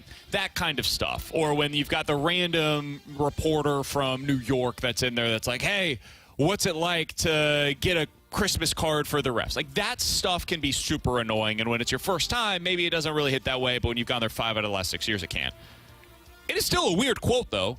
And it does get back to, like, did things eventually get stale with the Chiefs, and do they need to pivot more than what we previously expected? Is this more of like an overall than a quick fix with a couple of new additions? What do you make of this, T-Bone? Some of the quotes that are coming out. They're weird. No, I agree. Like that first one, when you read that or kind of paraphrase it, I didn't think too much of that one. This one almost makes me kind of wonder of like, has some of that, I don't know if this is fair to say, some of that drive is gone. And why I say that is, remember when Brady was with Tampa Bay? This is the first thing that I thought of when I saw this quote today was, Tom Brady goes to Tampa Bay. There's all this excitement around that team. Year one, they win the Super Bowl. Year two, they lose. They end up being a better team in the regular season, but they lose to Stafford. He comes back that third year. They're like 8-9, not even the same team. They're out in the wild card round. But I can remember Brady and people around him kind of leaking reports of like, hey, this team doesn't have the same drive because they feel satisfied because they got their Super Bowl. And I wonder if some of that has kind of leaked into the Chiefs. Like, if you're the Chiefs, you've won now, like Chris Jones. He's won, 3 Super Bowls with the Chiefs? Mahomes has won 3 Super Bowls. And I'm not questioning Mahomes. Yeah. But, like, I can see as a player where it becomes like, hey, man, the ultimate goal when I first get to the NFL is, hey, I want to be a Super Bowl champion. But once you get that, I wonder if some of that starts to leak into the locker room of like, hey, I've kind of gotten mine. And now you kind of get to that point where you've been with the same organization. It gets a little stale, and it's, hey, I'm just kind of going through the motions. But I don't know how you get that out of a locker room. Now, I do believe the Chiefs are in need of major overhauls. But for me, it's not so much about these quotes. It's for me of, hey, I'm looking at your roster, and I'm going, you've got significant holes, and they got significantly exposed in the Super Bowl. Your offensive line needs significant help. Yep. Your wide receiver room, I mean, with that quarterback coach that was saying, like, hey, I don't think we're getting the best out of Mahomes with our game plan. I think you need better wide receivers. You know what? That makes an easier game plan. The running game was terrible. Like, those are the kind of things where I think the overhaul really matters. I don't know if there is a staleness or not to this group. I wouldn't be too worried about it. I think they just need more talent. They need a better influx of talent and really need to revamp that offense. They also went to the Super Bowl, so like it's not too bad, you know. Sure. It could be a lot worse for them than it otherwise appears. All right, as we continue with some NFL quick hitters, getting off of the Chiefs. Yesterday, Kellen Moore was introduced as the next head coach of the New Orleans Saints. A couple of things that I wanted to get to. One, something nationally that's relevant, and that's Derek Carr. His answer when asked if Derek Carr is going to be the quarterback for the New Orleans Saints next year was this: Derek's a tremendous quarterback in this league. I've had so much respect for him, the journey he's been on. He's a starter in this league. He's a premier player in this league. Really excited to team up with him and go through this process. And just like any other player on this roster, I just got here a few days ago. I'm excited to go through this journey with all of them. Sir, you were asked, is he going to be the quarterback of the New Orleans Saints next year? Oh. And at no point in that answer did you say whether or not he was going to be a part of the team next year. T-Mon, what do you think? This is a team that has serious questions when it comes to their roster and how they're going to get under the salary cap. He has a $51 million salary cap hit this year. They could do some cap manipulation stuff and take that over this year and next. Is Derek Carr going to be their starting quarterback next year? I still think so, because you're kind of in a rebuild, so I would just kind of stick with what you got at that quarterback spot. I don't know how you can maneuver this roster without getting rid of him. We talked about the Saints earlier this week, and I think you said it right. Like, they kind of feel like they got to extend Derek Carr because they're so stuck with their cap space situation. So, yeah, I think Derek Carr is going to be back with the New Orleans Saints because I just don't know how they pivot away from him. He also answered another question. This one was about the possibility of his brother, Kirby Moore, coming to work with him. His response, quote, "That would be fun one day. He's done a great job at Missouri. Next question."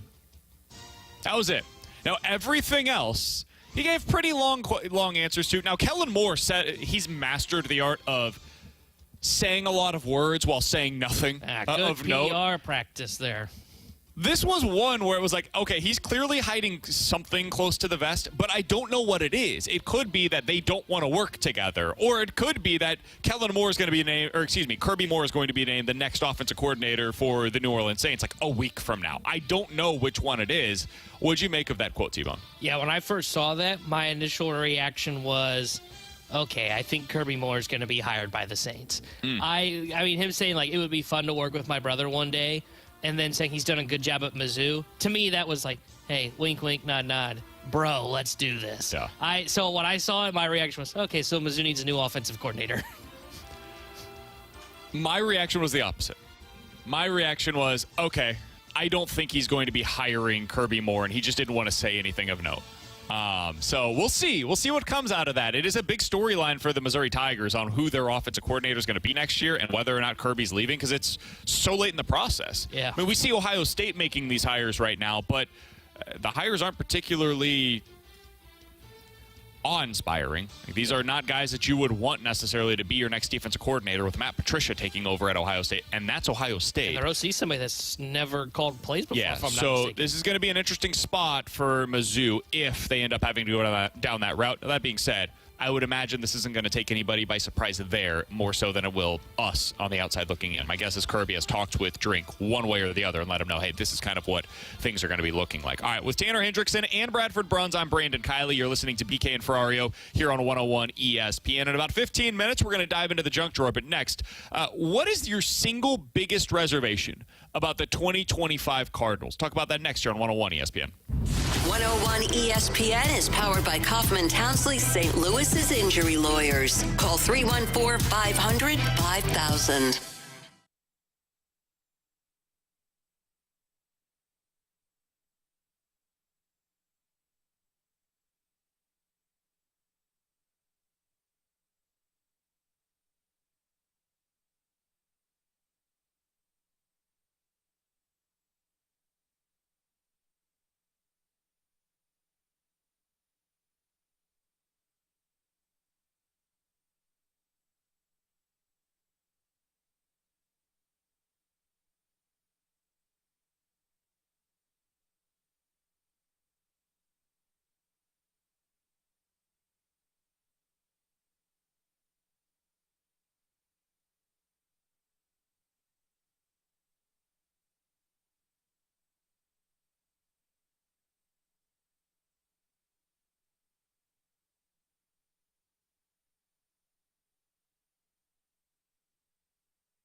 Take the fast lane home weekdays from 2 to 6 p.m. with Anthony Stalter, Jamie Rivers, and Gary Davis on 101 ESPN. Two former pros and one average Joe. The fast lane is driven by Scrap Mart Metals Recycling. 101 ESPN Sports Center. United States lowers the boom in Four Nations face-off. Good afternoon. I'm Bradford Bruns. Your Sports Center update is presented by Saliga Heating and Cooling. Last night at Bell Center, Matthew and Brady Tkachuk each scored twice, lifting Team USA past Finland 6-1. Up next, tomorrow's doubleheader. Finland will aim to rebound versus Sweden first. Then U.S.-Canada action commences shortly after 7 on these airwaves. Our Cardinals spring training coverage from Jupiter, meanwhile, has concluded, but TMA did chat with more heavy hitters today, including Alec Burleson. You look at a lot of the guys that were bringing back, they have a year, maybe a year and some change in service time, so they know what it takes, and they know what to expect. They're not going to be, opening day, eyes wide open, whatever it may be. So, I'm super excited to, you talk about people aren't really expecting too much from us, but I think we're going to be a little bit better than people expect just because of that aspect of it. 101ESPN.com marks that destination for number 41's full interview plus many others. This Sports Center update powered by Saliga Heating and Cooling, an independent American Standard heating and air conditioning dealer. BK and Ferrario are broadcasting live from the E&B Granite Studios at the Centene Community Ice Center on 101 ESPN. E&B Granite, Bernie Fedurko's only choice for granite countertops, cabinets, and flooring.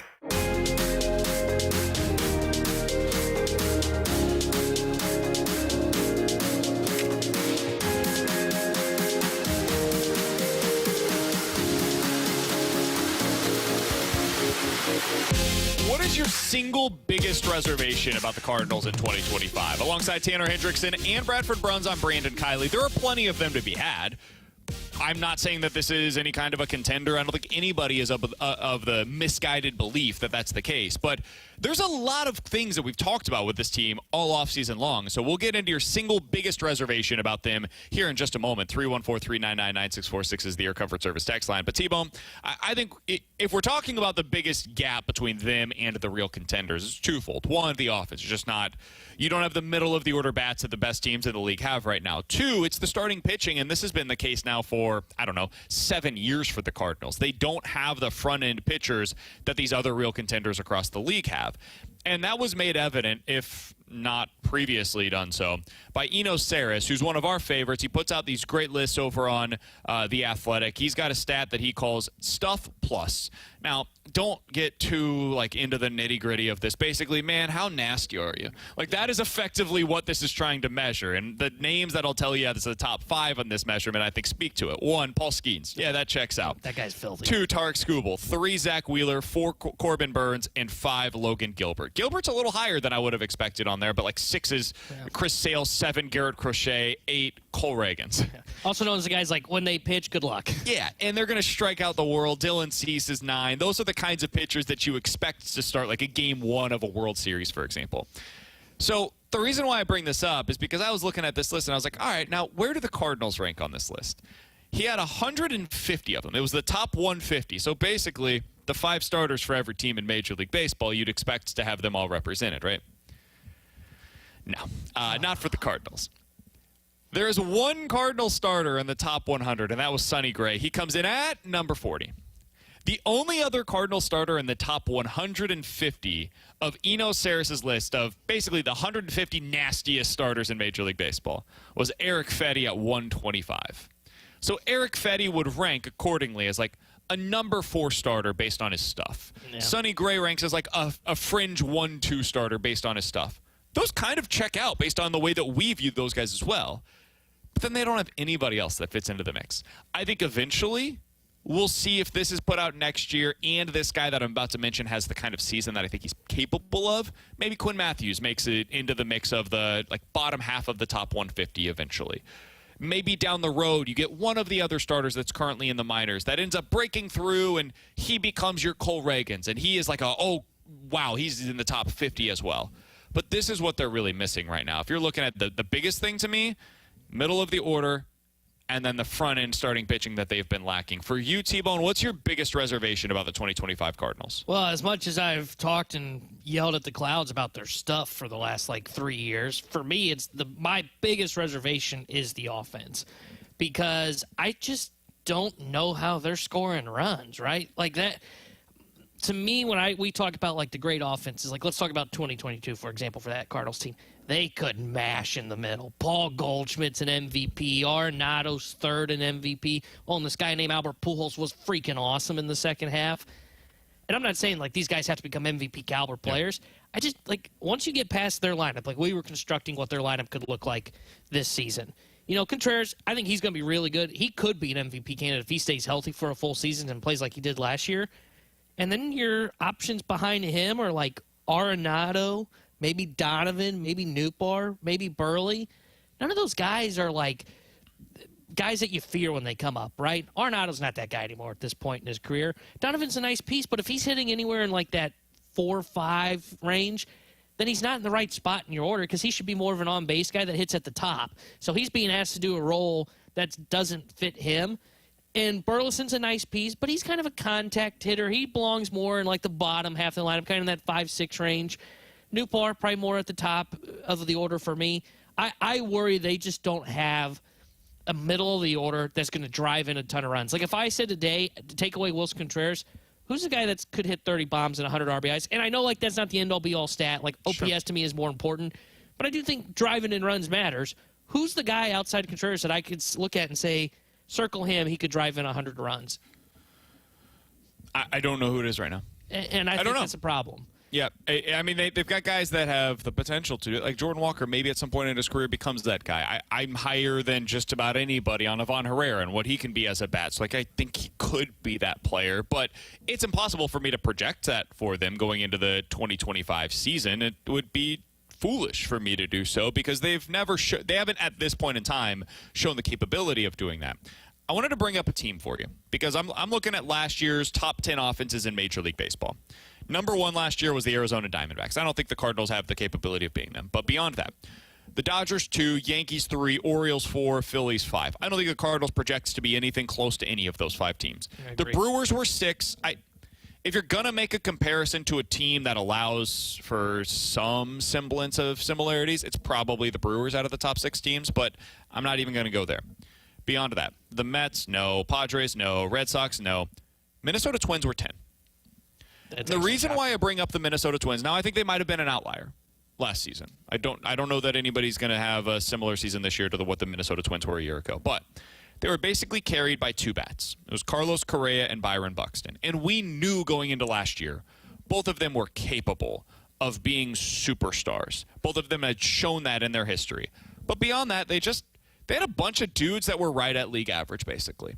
And I think that's what this team is going to need. They need 7 guys in the lineup that are at or above league average, and then they need 2 guys to emerge as, last year, Carlos Correa was 50% above league average offensively. Now, he only played 85 games, but when he was in there, he was amazing. And that could be your Contreras, right? Contreras was 40% above league average, but only played 80 games. And then Byron Buxton played 100 games last year, and when he was in there, was 40% above league average offensively. Now, they also had Matt Wallner, who ended up playing 75 games for them. So they, in the aggregate, these 3 players combined became 2 really excellent hitters.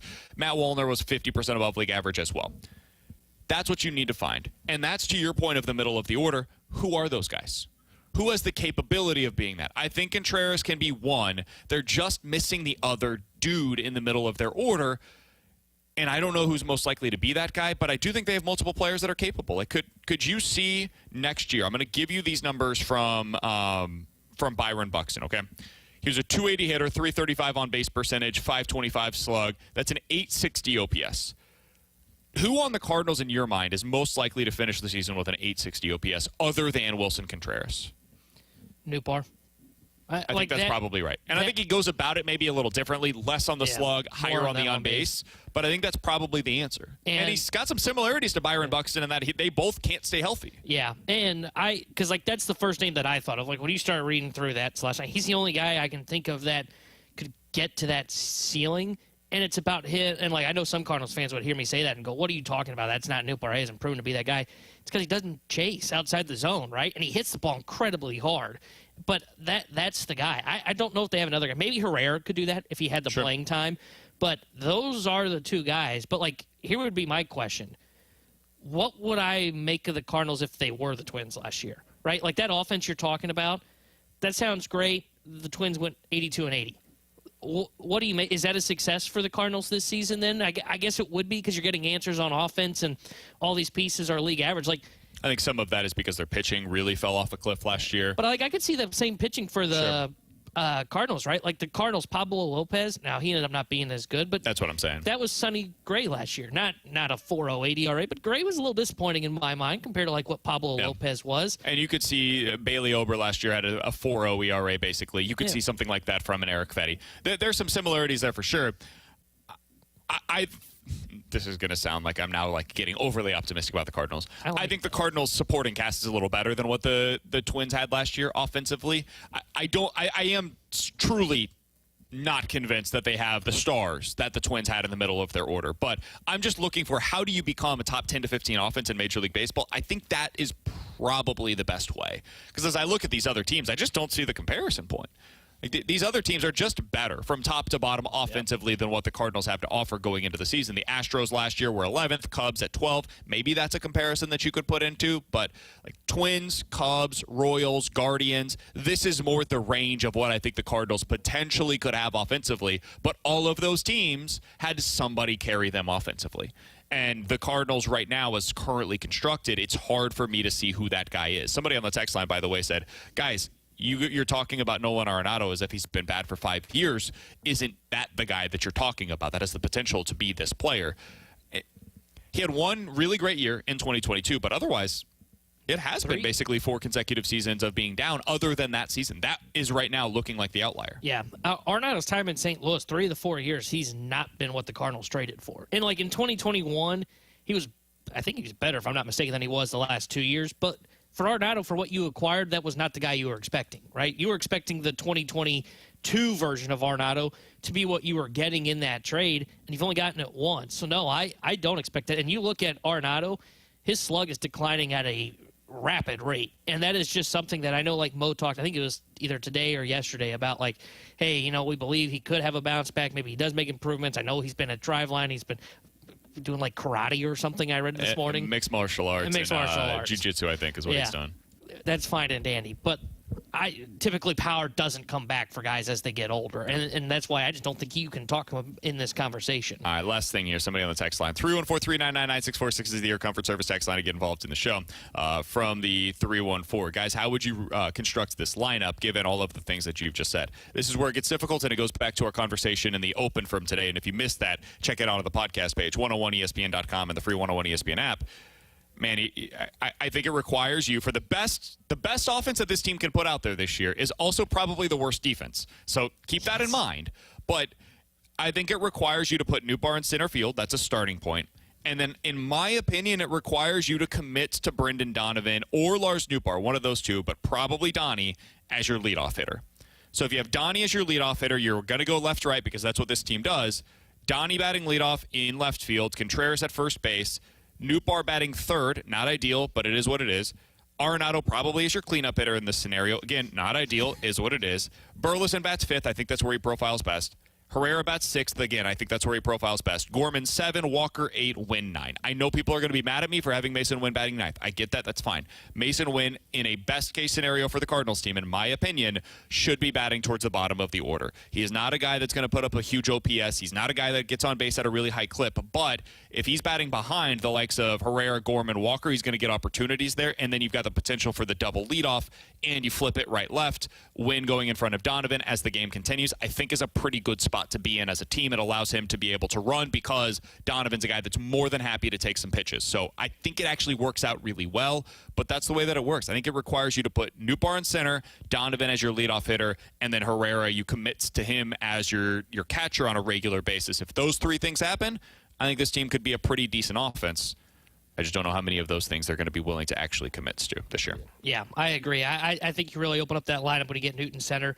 And to me, you really open it up with one of Newt or Donnie up at the top of it. Now, though Arenado and Burley are not, or excuse me, Arenado and Newt are not ideal in that 3-4 spot, it at least buys you time to figure out what some of the young guys are early on, right? And I think you can get away with Newbar in the 3. You can get away with Arnotto in the 4, though he's not going to slug his way.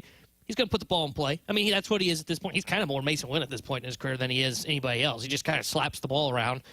But it gives you time, right? If Ferreira ends up being the guy that we think he can be, and we raved about him earlier in the show, that guy could be a guy that hits in the top 4 of that lineup. That guy could be a cleanup hitter that hits 300, adds a little slug, and could have an OPS in the 800 range. That's their best lineup they can construct. But you mentioned this earlier about Burleson. How will Ollie view this team of, hey, do I value the bat more or do I value the defense? And the problem is I think they're going to run into valuing defense more, which to me just really makes this difficult. 314-399-9646 is the Air Comfort Service text line. Praise coming in from all directions. BK, come on, dude. Win batting 9th. I know you did not just say that. Did he not lead the team in hits last year? He sure did. And why? Because he had a bunch of at-bats. He was, if you're looking at batting average, well below Brendan Donovan. If you're looking at on-base percentage, you're looking at well below Brendan Donovan and Lars Nootbaar from a year ago. He's just not a guy that, in my opinion, at this point in his career, is somebody that profiles as a leadoff hitter on a legit contender. I like Mason Wynn a lot. I think he's a really good player. I'm the guy that said that I think he has the potential to be a star. It's okay for him to be a star in a role that fits him best and gets the most out of his abilities while also maximizing what you can get from the top of your order. Again, all of this is the other thing about it. Brendan Donovan doesn't profile as a middle of the order hitter, so you have to give somewhere. What are you willing to give? Do you want Donnie batting 5th when his best skill is on base? Probably not. That's what you're probably going to have to do if Mason Wynn ends up as your leadoff hitter. So you have to give something to get something somewhere else, and that's where I would personally go with it. All right, coming up in about 15 minutes. I don't think that's what the Cardinals will do, though. I do think the Cardinals will probably have Mason Wynn as your leadoff hitter, which ends up putting, like, Lars Nootbaar batting 2nd, Donovan batting 5th, and then suddenly you've got, like, Alec Burleson batting 9th. It's so weird lineup construction in that scenario. Coming up in 15 minutes, what would it take for us to look back and say that the Cardinals were right with the way that they approached this offseason? We'll get into that. The Junk Drawer coming up next here on 101 ESPN. The NBA All-Star Game is on ESPN Sunday night. Coverage starts at 6. Your destination for the NBA in St. Louis is 101 ESPN.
WXOS HD1 East St. Louis. 101 ESPN is driven by Auto Centers Nissan, home of the lifetime warranty and 30-day return.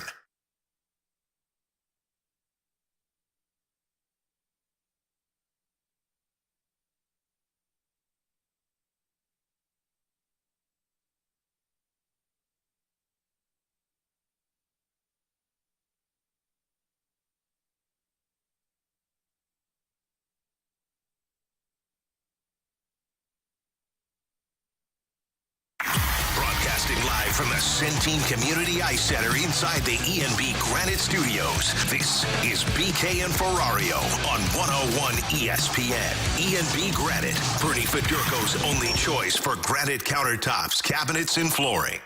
Let's open it up. The Junk Drawer with BK and Ferrario.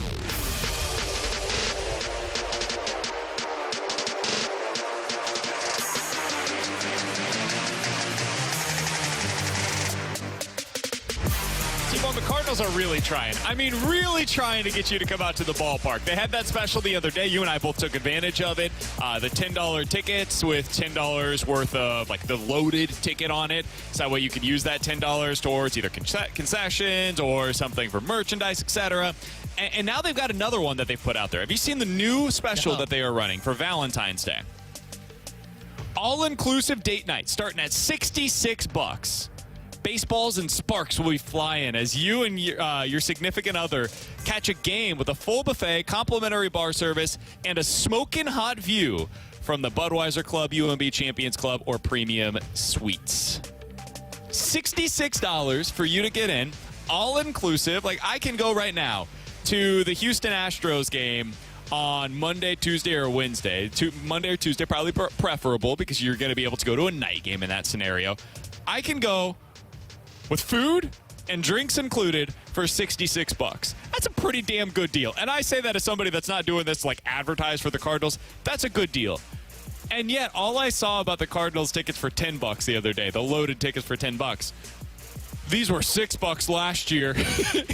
People were upset by the $10 ticket deal that the Cardinals were running. The reason why I bring this up, is there anything the Cardinals can do that, like, really gets you excited to go to a game? Forget the team, but to go to a game.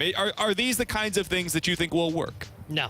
Okay. I think the only thing that works is winning baseball games, right? And, like, even then, I think we've talked about this before. That kind of lags behind, right? Typically, if, like, the team, like, I know the Cardinals keep talking about, hey, if we start off strong, we think our tickets are going to boost up. I don't think that's true at all. I think you almost have to play really well for an entire season, and then you really start to see it in 2026. But no, I don't think there's anything that they can do. And I know BD3's talking about this, like, oh, we're really going to enhance the ballpark experience. I just want to yell out during those press conferences and go, BD3, you got to win to draw people to the crowd. Quit doing whatever you're saying. They got me. They hooked me. I'm going to probably buy some of these tickets. There's a portion of the fan base that will do it, right? Like, there was a portion of the fan base that took advantage last year when they were awful. And, like, they had cut Tommy Pham, and they got rid of the bullpen arm. They got in the Carlson trade. They had, like, tickets. Like, I took advantage of it, too. Like, I went and saw Paul Skeens pitch. I was, like, 3 rows behind the green seats. I want to go see Alvarez. Like, I want to go see the Houston Astros and see what they look like against the Cardinals. There's the Philly series. You can get into those for $76 on the Sunday day game. That'd be a fun team to go watch play baseball. Sunday day game, when? April. So you're good. Okay, Yeah. It's like an ideal setting for you to be able to go to a day game against the Phillies. Later on in the season, you got the Mets. They could be coming in with Juan Soto in the middle of their order for the Cardinals versus the Mets on a weekend series. You're watching them for $75 all inclusive on a Sunday afternoon in early May. It's a pretty nice deal, man. I understand everybody's mad at the Cardinals, and I don't blame you. If you hate the way that they've operated for a decade now, totally fair. I think this is a pretty smart way for them to go about it. I do wonder, though, if I'm alone on this, because I'm doing this as just a pure baseball fan. And well, the funny thing about what you said, too, you're going to watch the other team. Correct. 100%. Yeah, I'm going because there's good series that are available. That's like the A's owner when he had his press conference when they relocated to Sacramento. He's like, it's going to be awesome to watch Aaron Judge here. And it's like, wait, John, you can't. What about your team? Like, shouldn't you guys be the ones that have talent that people are coming to watch, not the other team that's coming to town? Like, that's a pure baseball fan right there. It's from the 636. BK? What was that number that texted you this $66 deal? Oh, that is a good question. Well played. By the way, I did want to pass this along.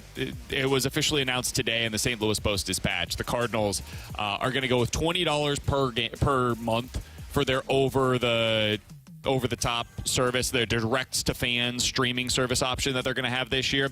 It is also going to be $190 for the season. So if you want to do it annually, 12 months, $190. If you want to do it monthly, it's going to be basically $20 a month for you to be able to watch the Cardinals this season. So that is your update on the Cardinals streaming options. Coming up in about 15 minutes here on BK and Ferrario, do want to talk about the local college basketball teams. Illinois, this is the start of a huge stretch for them the rest of the way. And for Mizzou, big game this weekend. More importantly, their best player seems to be finding his best at the right time. We'll get into that in 15 minutes. Coming up next, what would have to happen in order for us to look back and say, you know what? Didn't love it at the time. But the Cardinals were right with the way that they approached this past offseason. We'll talk about that next year on 101 ESPN. St. Louis Blues hockey can be heard exclusively on 101 ESPN. Get the info you need before and after every Blues game with a First Community pre- and post-game show. First Community Credit Union, calling St. Louis home for 90 years and powered by Scott Lee Heating Company.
Here, and this week I am giving away a signed Colton Parayko number 55 jersey away. It is awesome. Big old Colt 55, that slap shot from the blue line. Now you can wear the same jersey that he wears, and it's signed. And all you have to do to get entered to win this autographed jersey is go to 101ESPN.com or visit 101, the mobile app powered by Dobbs Tire and Auto Centers. This is BK and Ferrario on 101 ESPN. We're broadcasting live from the E&B Granite Studios at the Centene Community Ice Center. E&B Granite, Bernie Fedurko's only choice for granite countertops, cabinets, and flooring. Tanner Hendrickson and Bradford Bruns. I'm Brandon Kiley. We're broadcasting live at the E&B Granite Studios out of the Centene Community Ice Center. A quick update from the Eagles parade, which is taking place today. Their general manager, Howie Roseman, was just along the parade route, and somebody threw a beer can toward him. He apparently didn't see it. Ended up crushing him right in the forehead. Got checked out by the EMT. He's fine, but he's got a pretty big welt and a massive gaping hole on the top of his forehead right now. So not what you want as you're going through your Super Bowl parade. Howie Roseman, who constructed one of the most talented teams, if not the most talented team in the NFL this year, could be having a better time at the Super Bowl parade for the Eagles. What are we throwing a beer can at him for? What's the complaint about? You're at the celebration. No, not like mad. I'm sure it was just like chucked towards them, like as if they were going to be able to catch it, whatnot. Howie Roseman, not exactly A.J. Brown when it comes to his hands, apparently. So, that is the latest update from the Eagles parade. All right, so T-Bone, I wanted to get back to the Cardinals. We've spent a lot of time on them today, and it's because, hey, listen, like there's nothing going on right now really with the Blues. We'll get to local basketball here in the next segment, but Cardinals pitchers and catchers reported this week. We've heard a ton of great interviews on TMA. If you missed any of those, be sure to check it out on the podcast page. They did a fantastic job reporting live this week from Jupiter, where the Cardinals reported for spring training. We now know what the team's going to be most likely on opening day. Got a pretty good idea, at least. And it's the first time we've been able to say that all offseason long, now that we know what the standing is for Nolan Arenado. So my question to you, T-Bone, what would it take for us to look back at the 2024-25 offseason and say to ourselves, you know what? I questioned it in the moment, maybe even disagreed vehemently with what they decided to do in the moment. But the Cardinals actually approached that the right way. And looking back on it, I'll give credit where it's due. They got that right. I'll give one example of this, right? I questioned when the Chiefs traded Tyreek Hill if that was the right move. I thought it was cheap. I thought it was dumb. I thought they were going to look back on that and be like, you know what? That was a huge mistake. I don't view it that way anymore. Now I look back on it and say that was the reason why they even had a chance to get a three-peat, because they were able to completely overhaul the defense based on the draft pick compensation and the money they were able to open up by Tyreek Hill going elsewhere. It reallocated those resources to the defensive side of the ball. That built up what they were able to do over the last 3 seasons. For you with the Cardinals, what would it require for you to have a similar situation where you look back on this past offseason and say to yourself, you know what? They were right. I was wrong. So I hope this makes sense when I say this. I don't think it has much to do with what happens this year. It's about 2026. I mean, you mentioned the Chiefs, right? They trade Hill, allows them to reallocate resources on defense. I think for them to be proven right is some of the young guys end up playing well, and that plays a little bit into this year. But then if that core works out, you then supplement it in 2026 by going out and really pushing, using the financial flexibility that you created by sitting pat and saying, hey, we have some holes on this roster. And they do. They've got holes on this roster. But they're not going out to free agency and just kind of plugging them and doing what we've talked about, where it feels like the Cardinals have kind of operated as a year-by-year basis as a baseball team. I think for them to be proven right in this offseason is this core plays well, and then they really supplement it, and they really start to push once Chaim Bloom gets into the front office. And maybe that means they go out and sign, whether it be like someone like a Framber Valdez, who will be a free agent in the next offseason, because they say, hey, look, our pitching's solid. Quinn Matthews, maybe he's not going to be that number 2. Or, hey, we don't really have a number 3, so we go out there and sign somebody that can help us fill that spot. But I think that's how I would look back on this, because I think the way for the Cardinals to be proven right is it's not just about, hey, we filled a hole and we made it work in 2025. It's about, hey, we got some answers, we know what we have, and now we're going to have a real direction, and we're really going to start to push and get back to being in a competitive window from 2026 to 2030, for example. To me, the number one thing that they would have to get is one of the young guys becomes a star. I don't know who that is, but one of the young guys becomes a star. And whether that's Walker or Herrera or Gorman or Wynn, Newt Barr stays healthy, whatever. Somebody from this young core group of players needs to become a star for me to look back on this offseason and say, you know what, that was right. And the reason why is because that's what provided the runway for them, right? If they end up with the runway to become that fully formed version of themselves and it works, okay, cool. Well, it was all worth it at that point in time. If you want to go beyond that, though, it's like the count the ifs that we did a couple of weeks ago of if this, then that, if this, then that, and suddenly you get to like 7 different ifs for the Cardinals, and they are suddenly a contender in 2025, which appears extremely unlikely. Other stuff that needs to go their way, Ryan Helsley has to shove. Because if he shoves and he looks like the pitcher that he was a year ago, you're going to get more most likely at the deadline than you would have received from him this offseason, which will make that decision look correct. Yeah. Eric Fetty has to be the best possible version of himself and prove, hey, last year was not a one-off. That's the pitcher that I now am in Major League Baseball. Okay, I went overseas. Can I be honest on him real quick? I don't know if they're going to be proven right on that decision. I don't think it. I maybe not. But if this happens, then they will be proven correct. If Eric Fetty is the same pitcher that he was last year, then they will be able to get more at the deadline for him than they would have been able to get for him this offseason. Because then he's a number 2 or 3. Yeah, and but it'll be proven to be that. If we're going off what he was last season, right? Look at what the Cardinals gave up to get him. Because at that point in time, in my opinion, it was twofold. One, the White Sox were stupid. And two, I think that people viewed it as, is this a bit of a mirage? I think a lot of people have the same questions that you did of, is this going to really hold up over time? And I think a lot of probably front office types said, no, I don't think that it will hold up over the next year, 2 years, 3 years down the road. And the Cardinals may end up being proven correct in that, hey, man, he's just a number 2 or 3 starter at this point in Major League Baseball, can be a consistent 3 to 3.5 ERA. That's a guy that you want in the middle of your rotation. And so either they'll be able to qualify and offer him and he'll decline it because he gets a big contract elsewhere, or they trade him at the deadline and they end up getting a pretty sizable haul for a guy that somebody will convince themselves, hey, he could be our version of Jordan Montgomery from a couple of years ago. And you get the next Thomas Ajacci and TK Roby. I think, okay, I guess that's fair because I get what you're saying. I think where the part for me that's having a tough time is, one, let alone the trade that I had just mentioned of what the Cardinals gave up for him. But I think we've seen, even if a guy pitches well over a decent period of time, and this would be 2 full seasons back, right, if he ends up repeating what he did last year. Baseball has a tough time moving away from what they evaluate a pitcher as. And the guy I'm going to go to as an example is Jordan Montgomery. Version of a number 2. They trade him to the Texas Rangers, and they got a decent, like maybe that's what you could get in return for an Eric Fetty is, like, I think they got Ajacci, if I'm not mistaken, in that deal. They got a decent haul, so maybe that really is good haul. Maybe that's what they end up getting. Maybe that's what the ceiling is on a Fetty return. But the reason I bring that up is because Montgomery proved, like, hey, I am a number 2, and he did it over almost 2.5 seasons. One, the year when he got acquired by the Cardinals, then the year he was with the Cardinals, and then got traded to the Texas Rangers. And by the way, was a key part of them winning the World Series. And all of that, as I mentioned, baseball still went, you're a 3 and we're not paying you like a 2. And that's the one reserve I have on Eric Fetty. Sure, Fetty might not be considered a 2. Could you get TK Roby and Thomas Ajacci for him? Because that's more than what you're probably going to be able to get for him this past offseason. That's really all I'm saying is, like, I think there's a potential for that, and that ends up, in my opinion, proving them correct about holding on to him for the upcoming season. Or, again, in a worst-case scenario, you end up qualifying off for him and you get him back on a 1-year, $20 million.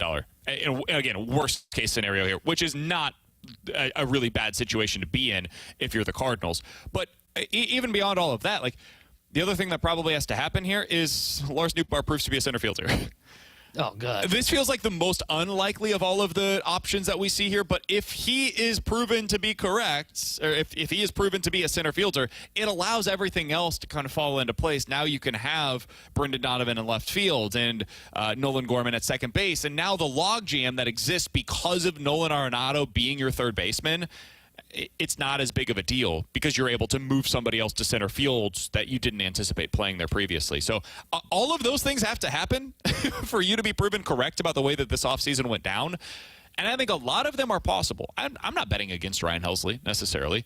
I think Eric Fetty, I don't expect him to repeat what he was last year. Can he be a 4.0 ERA starter? Maybe.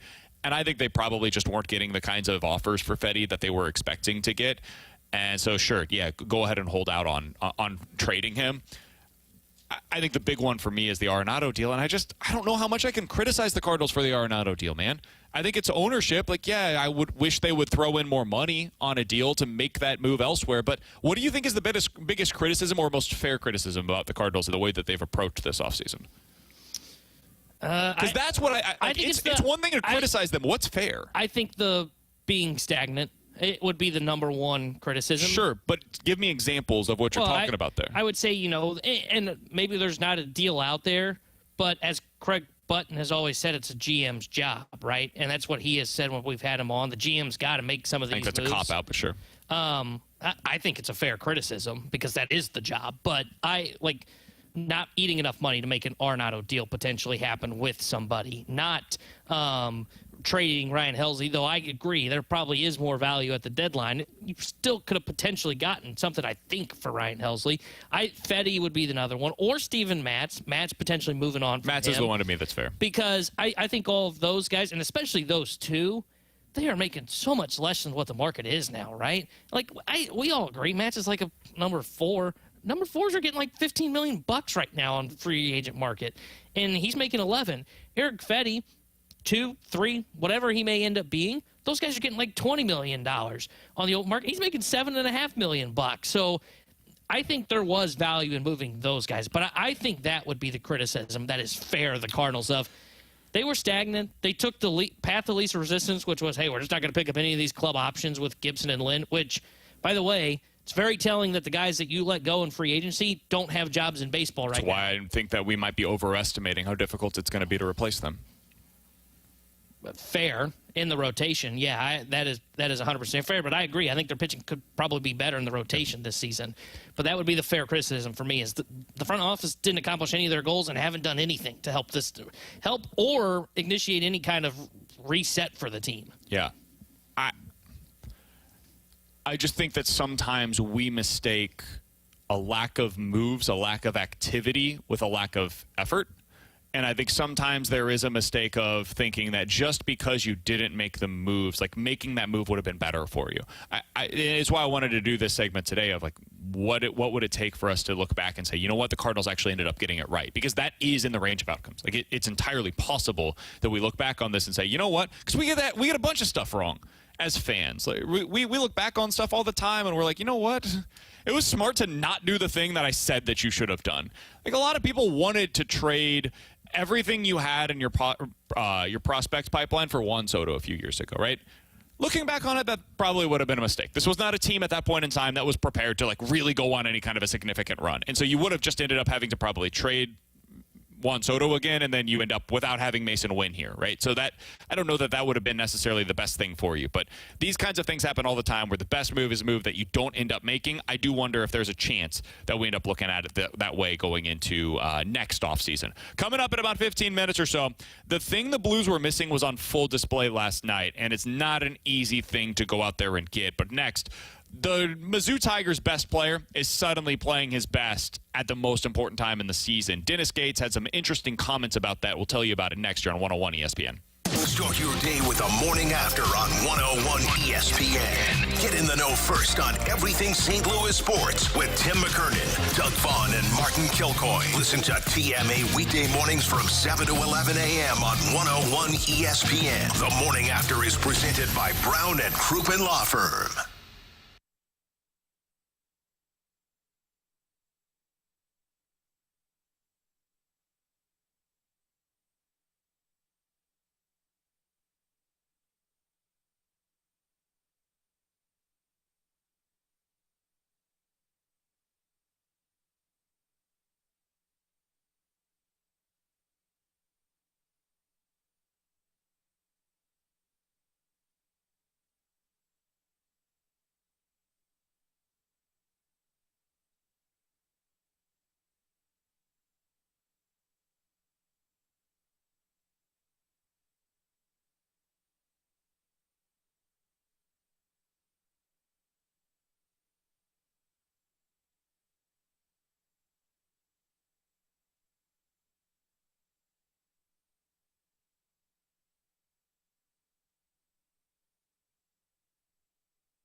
We've got your chance to win a pair of passes to the 2025 State Farm Missouri Valley Conference Men's Basketball Tournament, hitting the court at Enterprise Center March 6th through March 9th. March begins here with the Arch Madness of the annual MVC Tournament, celebrating 31 years at Enterprise Center. All session and single session tickets are on sale now. Get all the details and get entered to win those free tickets for Arch Madness right now, either at 101ESPN.com or on your 101 mobile app. Live from the Centene Community Ice Center inside the E&B Granite Studios, this is BK and Ferrario on 101 ESPN. E&B Granite, Bernie Federko's only choice for granite countertops, cabinets, and flooring.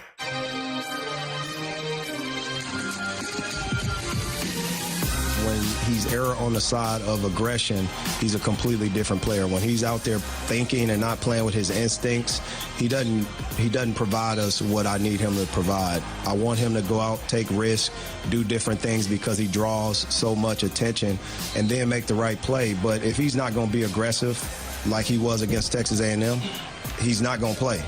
If he's aggressive, he'll play, and I will continue to keep him in the game, and we'll have the production that we saw tonight, and I'm just proud how he responded. That was Dennis Gates, Missouri's head basketball coach, after the game the other night, as Mark Mitchell had one hell of a basketball game against Oklahoma. Finished with 25 points, a new career high for him. Maybe more importantly, went to the line 18 times, which is the most that he has all season long. Went 13 for 18 from the line, at a really good night at the free throw line with Tanner Hendrickson and Bradford Bruns. I'm Brandon Kiley. It's BK and Ferrario here on 101 ESPN. He did that coming off of a really embarrassing, honestly, performance against Texas A&M. He was bad defensively, did not go to the free throw line a single time, which is kind of his superpower as a basketball player. He just drives to the lane, gets fouled, throws up some nonsense, and ends up getting to the line for a couple. Mark Mitchell is Missouri's most talented basketball player. This is a former 5-star recruit, a top 20 player in the country when he was coming out of high school, committed to Duke, had some reasonable amount of success there, but was more limited maybe than what they were looking for, so he transfers to Mizzou, and this year he's been a solid but not spectacular player for them. When he's playing the way that he did, though, the other night against Oklahoma, this becomes a very different team. And it becomes the kind of team that Porter Moser, who is the head coach out at Oklahoma, says can go on a deep run into the NCAA tournament. I really feel they're a team that can make a deep, deep run. And I've said that because I know what a Final Four looks like. They're very good on both sides. I think they pose really tough problems defensively because they're constantly turning you over with their positional size, their effort, their relentlessness. But when you got that many guys that can shoot it, we had to make a decision if you're single covering Mitchell or not. And he made us pay. We held him to 4 threes, but we got the other areas of the game we really struggled. When you shoot the ball and that kind of with that the way they do, you got shooters everywhere and they play really, really hard. Porter Moser is a guy that has been through an NCAA tournament run before. He knows what it looks like when you're going up against a potential Final Four team. I remember Porter Moser. He's a very good basketball coach, and he knows what it looks like when you're going up against a true contender. Missouri looked that way against Oklahoma, and Mark Mitchell was a big part of why. T-Bone this weekend, they go up against Georgia. This is a game that Georgia really can't lose. Georgia's in a spot at this point in their schedule where they have been scuffling. They're 4-8 in SEC play. They've got to find a way to get something going. And they started out 2-1. They're 4-8 now in SEC play. If they lose this game against Missouri, coming up, they've got Auburn, Florida, Texas. They're probably done. They're probably not making it to the NCAA tournament. So it's a must-win for Georgia. And it's almost kind of like we'll see what happens for Mizzou. This is a game where I'm really curious to see what kind of energy Missouri comes out with. They came out and had a bounce back after that loss against Texas A&M. Can you sustain that against Georgia? Yeah, and this should be a game where they can maintain that, and they are able to take down the Georgia Bulldogs and take care of business. But, Mark Mitchell's the guy that kind of, you've mentioned this. He's the one that kind of drives what Missouri can do, potentially kind of raises their ceiling for them. He's the one that allows them to go from a Sweet 16 contender to a Elite 8 Final Four. Yeah, I think when you look at college basketball teams, you always need 3 guys. 2 guys that are kind of like, hey, we're always going to rely on them. Bates, Grill kind of in that conversation. But you need that 3rd guy that can help out the squad when someone gets shut down, like Caleb Grill. Great 3-point shooter. we also know there's going to be nights, well, maybe not for him, but there are going to be nights where, hey, it's not going in for him. We need somebody else to pick up because you need a two-headed monster, but you got to have a third guy that could come in and support that cast and do it. And that's why, like, I look at the Illinois team last year that ran into that buzzsaw of UConn, right? They were led by Terrence Shannon was the slasher, and then they had, I can't remember his name now. I'm drawing a blank on it. They had the guard that could back down guys. Damask? No, not Hawkins? Damask. Hawkins was the third, or yeah, it was Damask, excuse me. Damask was the second piece. Like, those were the two, right? We're the two guys that are going to really lead the charge. Shannon's the slasher. Damask is the guy we can isolate. But there were nights where Damask couldn't get it going. Hawkins was always the third piece, right? Hawkins was the guy that raised the ceiling for the Illini. There's a lot of similarities, honestly, between Hawkins and what Mizzou's getting out of Mark Mitchell, because they're both kind of like these tweener posts/guards, forwards that can defend 1 through 5, can distribute, get to the line at a pretty good level. The difference is, by the end at least, you got a little bit more shooting-wise out of Hawkins. Missouri's never going to get any of that out of Mark Mitchell. He's just not a shooter. I'm sure Mitchell's a little more likable than Coleman Hawkins. Correct. But the reason I bring that up is because though Hawkins was that third piece, he was the guy that lifted the ceiling for that Illini squad last season. Because when there were nights where Damask just couldn't get it to go or they were double-teaming him, you had to rely on a third guy. You needed somebody to help pick up the scoring, and Mitchell's that guy for me for the Missouri Tigers. If Caleb Grill gets shut down or Bates is slowed down in a game, you need to rely on Mitchell, kick it to him, and say, okay, can you be a guy that we need 20 points tonight? Can you do it tonight? You don't have to do it every night, but we do need you tonight because they have decided, hey, they've played a physical game against Caleb Grill. Are you that guy? And we've seen on some nights when Grill gets shut down, I think it was the second half of that Tennessee game, he didn't really do a whole lot. And then what happens? You end up losing that basketball game. So I agree. He probably is a guy that helps raise their ceiling. All right, Mizzou has a game this weekend that means more for Georgia than it does for Missouri, but it would help their case if they continue to win. Illinois is a little different. Illinois is about to begin a huge stretch of games that will ultimately determine not only the ceiling, but also the floor, potentially, of their season. Right now, they're probably, looking at like a 5-seed-ish for the NCAA tournament. Missouri is. Coming up, they have Michigan State tomorrow. Wisconsin, who's a top 15 team in the country. Duke, a top 5 team in the country. Iowa, all right, little reprieve at home against Iowa. And then you finish out with Michigan and Purdue. Not easy. Of those 6 games, 5 are against NCAA tournament teams, and all of them are, even if they're not currently ranked, legit top 25 teams in the country. What are you expecting to learn about Illinois in these next 6 games, T-Bone? Well, I think you said it perfectly. I'm going to find out if this team is capable of going on a run like an Elite Eight or Final Four appearance. I thought that early on in the season. I think it was after their win against Penn State, or excuse me, when they went on the road and put up 109 points at number 9 Oregon. Lord. I tweeted out, I said, this might be the best roster Illinois has had since that team that got to the championship and lost to North Carolina. And then they really went through it, right? They had some injuries. They dealt with a flu bug ran through their roster. But ever since then, everything has felt off. They've fallen into the trap, we've talked about this multiple times, of, hey, we're going to shoot the three-point shot. Okay, well, that's nice, but you don't make the three-point shot, so why are we shooting it as often as we do? I think this stretch is going to determine what this roster is really capable of. They've got a ton of young freshmen on this team. They are very young, and they're going to find out their ceiling in this stretch. This stretch, to me, determines of, hey, do we have the talent to get ourselves into the Final Four, Elite Eight conversation? Or if not, if they play poorly in this stretch, I truly believe, like, the way they are trending right now, they are trending towards a team that will not be playing on the second weekend of the NCAA tournament. They're trending towards like an 8 seed. Yeah. If you continue playing this way, you'll end up losing most of these games down the stretch, and you end up closer to the 7-8 line than you will be that 3-4-5 that they're currently talking about. Some of these buzzsaws that's in the SEC in the second round. Absolutely, and that's not at all where you want to be. All right, last thing that I wanted to get to college basketball-wise, SLU has just had a really tough run of it the last few games in the A-10. At this point, their only chance, and we talked about this earlier in the season with what they did in the non-con, losing to Wichita State, losing to Illinois State. Like, they just got off to such a rough start this year that it was always probably going to be the case. They need to win their tournament in order to be able to get into the postseason. Like, that's really their only chance right now. They played a pretty solid game against George Mason, but then that overtime period was just abysmal, man. Some of the worst offense that you'll see. They all looked completely gassed out there. The one positive, I suppose, if you want to go there, Robbie Avila looked more like himself previously. He had just not really done anything offensively in their last few games, and that's something that this team's not good enough to be able to overcome. He's had some foul trouble lately as well. He's got to be somebody that consistently scores, 8 18-plus points for SLU for them to really have any kind of a chance. And that's really what they have to develop. Over these next 6 games, it's not about the wins and losses for SLU. They could lose every single one of these games. It does not matter for them, seriously. It's about getting your team to a place where going into the tournament, you feel like you know what you're getting out of everybody, and you know you can count on them night in, night out. So that's where SLU is. It's not a great spot for them right now, but it all comes down to the tournament. Tomorrow, it's one of the best basketball games that you'll see this year. SEC matchup between Auburn and Alabama. Number 1 versus number 2. 3 o'clock on ESPN. I think they're the 2 best teams in the country. It's why I'm going to that Alabama game next week for Mizzou. I want to be able to see them in person.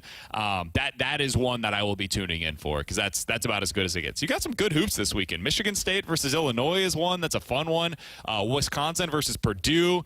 You got another one with that Alabama versus Auburn game. Houston versus Arizona. Some good hoops tomorrow on TV. Yeah, I'm looking forward to that Alabama game because ever since I saw them play Illinois and they put up 100 points against the Illini, that was the game where I was like, okay, to me, Alabama's the favorites to win the title. And they're so freaking good, man. They're unbelievable. And they're fun to watch. They play the style that I prefer. Yeah, they don't play your Virginia style of basketball, which is we're going to play defense. This is going to be first to like 65 wins this basketball game. They are fun, and they've got experience, too. They're a pretty experienced team on that Bama side. So they are my current favorite to win the national championship. I like Auburn. Auburn's my current favorite. That's why I like this game. It's so much fun. I could flip if I see Auburn play really well this weekend. But since I saw Alabama play that game against Illinois, I've been all in on the Tide. He's Tanner Hendrickson. I'm Brandon Kiley. We got Bradford Bruns back in the studio for us today. We're broadcasting live at the E&B Granite Studios out of the Centene Community Ice Center. If you guys want to get involved in the show, 314-399-9646 is the place to do so. But coming up next, the thing that the Blues are missing was on full display last night, plus the latest speculation from Elliot Friedman here on 101 ESPN. 101 ESPN is powered by Kaufman Townsley St. Louis's injury lawyers. Call 314-500-5000.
Be a part of the show. Text the Air Comfort Service Heating, Cooling, and Insulation text line at 314-399-9646 on 101 ESPN. 101 ESPN Sports Center. Position players streaming in for spring training. Good afternoon. I'm Bradford Bruns with your Sports Center update driven by Johnny Londoff Chevrolet and Johnny Londoff Autoplex. The Cardinals' first full squad session unfolds next Monday, February 17th. Already, though, outfielders such as Victor Scott II, Lars Nootbaar, and Michael Ciani have reported to camp. Alec Burleson paid TMA a visit earlier this morning. I've watched Gorman. We came up through the minors together, so I've watched him absolutely, tear up some stuff. And then, obviously, no Walker can hit. So just, hoping for big things out of those guys, because those are guys we're going to need for sure. Post Fastlane 101 ESPN will air our extended replay show spotting all things Jupiter. Also, during that 6 p.m. hour, 14-win slew battles Loyola Chicago. Tomorrow's college hardwood slate features Mizzou, Georgia, plus Illinois, Michigan State. This Sports Center update was driven by Johnny Londoff Chevrolet and Johnny Londoff Autoplex. See them at Londoff.com. Chevy, together we drive. Are you kidding me? BK and Ferrario are broadcasting live from the E&B Granite Studios at the Centene Community Ice Center on 101 ESPN. E&B Granite, Bernie Federko's only choice for granite countertops, cabinets, and flooring.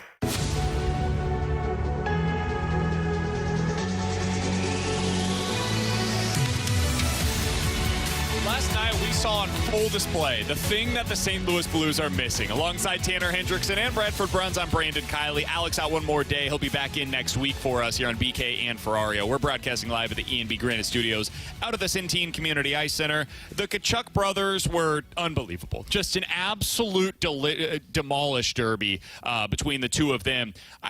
I don't know what more to say. Like, we knew Matthew Tkachuk was a superstar based on what he's done over the last couple of postseasons for the Florida Panthers. And he goes out there in this Four Nations tournament, game one for Team USA, and was one of the best players on the ice once again. The guy that surprised me maybe a little bit more last night, maybe I shouldn't be given the last name, Brady Tkachuk looked like one of the best players on the ice as well. He ends up with a couple of goals. Combined, they have 4 goals, 5 points for the course of the game, and just completely dominated from start to finish. T-Bone, it sounds obvious, but it's true.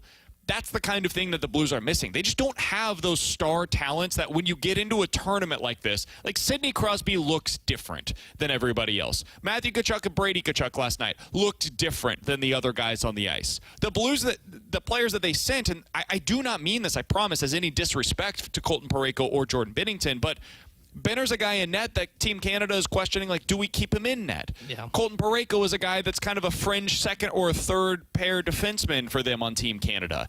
They're guys that Team Canada is hoping we can win despite. Matthew Tkachuk, Brady Tkachuk are players that Team USA is hoping that they can win because of. And there's a difference between those two things. And the Blues are missing that kind of standout talent on their roster. It's the hardest thing to find in the sport. It's like us talking about the Cardinals being like, hey, you have no number one starter. You have no 35 to 40 goal scorer. Yeah, of course. Those are hard things to find in your respective sports. But I couldn't help but think last night, like, man, the Matthew Tkachuk will look really good on this Blues team. And if Brady ends up going anywhere, that's the guy I'd like to see on the Blues. Yeah, I totally agree with everything that you just said there. When you look at the St. Louis Blues, it's not a shot against Parayko and Binnington because they are deserving of being on Team Canada, but they are kind of more of the floor guys, right? They're the ones that kind of raise the floor for Team Canada. And if you're being honest about the St. Louis Blues, you'd prefer that be kind of more of their role as well, right? Talking about Colton Parayko and Jordan Binnington. You don't have the guys that can just take over a hockey game like the Sidney Crosby did. Like, he was awesome in that game. He's the whole reason that Canada was driving offense because he took over. Now, they also have other guys that can help, like McDavid was flying around out there. But you look at the Tkachuk brothers. You can just think about it. Like, it's not like in basketball where you say, hey, LeBron, go get us, 30 points tonight. But you can put guys like a Tkachuk out there on the ice and assume they're going to get you back into a hockey game if you're down. Or in a case of, like, in the playoffs, go put the game away. We're up by 1 goal. It's getting late. Let's just end this thing right now. Let's get to a 2-3 goal lead. And the Blues don't have that. It's a lot of, like, the conversation like we say with the Cardinals right now for me of, like, I asked you earlier, like, who's the guy you would write if I took out, like, Contreras, who could do it, but who's the guy that could drive in 100 runs for that team? If I said right now, hey, the Blues need a goal, who are you putting on the ice and who are you trusting is going to do it? Like, the answer is probably Kyrou, but Kyrou's not in the same conversation of like a McDavid or a Draisaitl or the Tkachuk brothers. So it's clear when you watch these tournaments, and it's not like groundbreaking. Yeah, the Blues are missing these guys. They need one. They just need one, I think. I don't know if you need two. I think you just need one. You need one guy that can really change a hockey game when you put him on the ice. And it all goes back to who the Blues were in 2019. And I think that's the pushback that we'll probably receive. And I get it. 314-399-9646 is the Air Comfort Service text line. People will push back and be like, yeah, but the Blues in 2019 didn't have that player. And that's true. Like, I think Vladdy was probably the closest thing that they had on that team to what we're talking about right now. But I don't even know that Vladdy is in the same level of the true superstars of the game. And again, I don't mean that as any disrespect to him. And I think it's just different now, right? Like, now, like, when you think of a superstar, they're like 100-point guys that are fast. Vladdy and even stars back then when Vladdy was that weren't really those guys. The NHL was more of what the Blues were built around in 19, which was defense first. It was the Kings. It was the Blues. Like, it was that heavier style. That's what won. And I do think it has transitioned a little bit at this point. And you look at the teams that are potentially going to be able to win a cup this year, the teams that you expect to be able to do so, like, they've all got that guy. And somebody in the YouTube chat, Tigo, is saying, yeah, it's so simple. All the Blues need to do is get a generational talent. That's a really easy thing to do. That's the thing. It's hard. But, like, you look at the teams that are winning cups nowadays, and they've got them. And it's not all that they acquired them in the same way.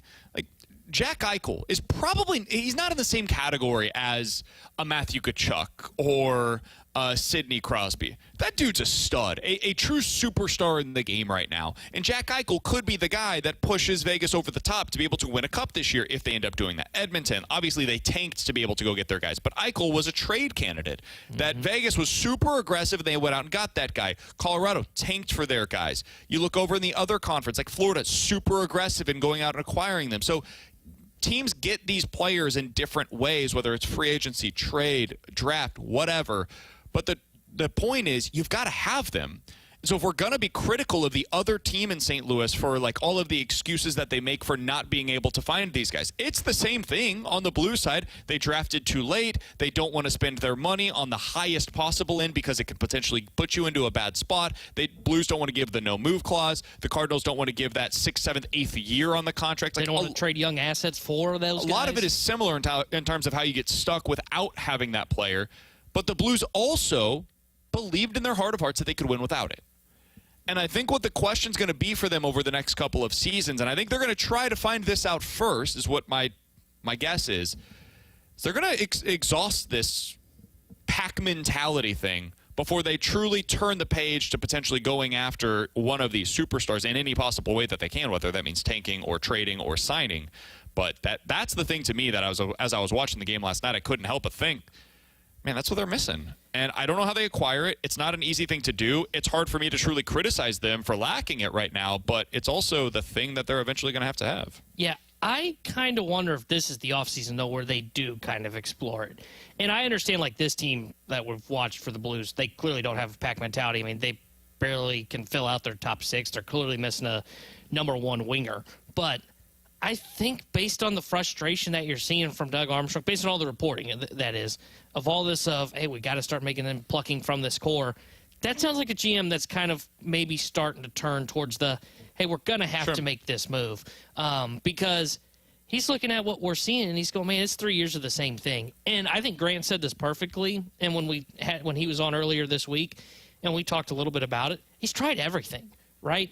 And they haven't really improved. And I think that might be what kind of pushes him over the top. Maybe I'm wrong. Maybe he does decide to go, let's see what it is when we get Dvorsky and Snuggerud up here. Sure. We haven't exasperated that opportunity just yet. But I think there might be something where he is starting to see it. And we've seen him try and make adjustments to where the NHL is going, right? That's how they ended up getting stuck with Krug and Falk as puck-moving defensemen. Was Army thought, hey, this is where the NHL is going with their defensemen. Smaller, faster puck movers. We're going to go that route. Now, he ended up being wrong. It turns out, okay, the NHL still values guys that have stick length, and that's what works out, that length and that size on the back end on your blue line. But I wonder if he will now look at this and say, we haven't really gone where I thought we were going over the last 3 years. maybe it is time that I make that one last push for that aggressive move. All right, last thing on this from the 636. Guys, how's it been working out for Matthews and the Leafs building around superstars? This is the thing to me that becomes a difficult conversation is like, yes, we can always point to the outliers. Like the Blues in 2019 were one of these outliers that won without a true superstar. I would say that the comparison point is the NFL. Like, do you need a star quarterback in order to win the Super Bowl? No, it's been done. Trent Dilfer won a Super Bowl. We saw like Eli Manning win multiple Super Bowls. Joe Flacco. Joe Flacco has won a Super Bowl. We've seen teams do it that way. They're the outliers. It's really hard to be able to do it that way. And more importantly, it's even harder to sustain that success when you win that way. You can do it, but it's probably a one-off. And that's what the Blues look like right now. Is they did it, they were a one-off. You can sustain really good periods of time, but one time you're able to break through. It's a fun way to be a fan because every year you're in it, right? And you're the underdog, and so it's even more exciting whenever you're able to pull it off. But these teams that are consistently in it, that have these superstars, yes, the Leafs have not broken through. I think they had an identity problem. We'll see if they're able to break through this season. But the starting point is they have a superstar. And so if you have that guy in place, if you have Patrick Mahomes, if you have Josh Allen, if you have Lamar Jackson, if you have Jaden Daniels, if you have these guys in place in the NFL, you're eligible, basically, every year to win the Super Bowl. If you don't, good luck. And that's where the Blues seemingly find themselves right now. And that turns me to Elliot Friedman, who was on the 32 Thoughts podcast earlier today and was talking about the potential of the Blues doing something big at the deadline. St. Louis, what are they up to? Yeah, I just think there's a lot of noise around them. There's some situations, I think, like we're all watching the Rantanen situation, but I think, people are kind of watching the Blues. Now, the Golden Knights, everybody's making the comments about LTIR and Theodore, but they already are in LTIR now. But, St. Louis is, definitely a team people are watching. They are going to be a team that gets the most conversation leading into this year's deadline. They are going to be the team like the Cardinals were a couple of years ago at the deadline where it was like, hey, you need something? We got pitchers, we got position players, we got relievers, we got a little bit of everything. If you want to tie something up, the Blues are in the spot where they were a couple of years ago where it was like, hey, you need a big defenseman and a goal scorer? Well, we got Vladimir Tarasenko, and here's Nico Mikla. Boom, first-round pick in return. The Blues have the potential to be that kind of a clearinghouse depending on how aggressive Doug Armstrong wants to be. We'll see on all of that. That's the latest. Not a ton there, but the latest update from Elliot Friedman. 32 Thoughts podcast is where you were able to hear the extended thoughts on that earlier today. Coming up next, the Rewind. We'll put a bow on this thing for the week here on 101 ESPN. It's an NHL Four Nations doubleheader. Game 1, Finland and Sweden. Game 2, United States and Canada. Coverage starts tomorrow morning at 11. The NHL plays on 101 ESPN.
Live from the Centene Community Ice Center inside the E&B Granite Studios, this is BK and Ferrario on 101 ESPN. E&B Granite, Bernie Fedurko's only choice for granite countertops, cabinets, and flooring. Let's run it back with a daily rewind on BK and Ferrario. Brought to you by Gloria Loom, your home sold guaranteed realty. Selling your home begins at GloriaHasTheBuyers.com.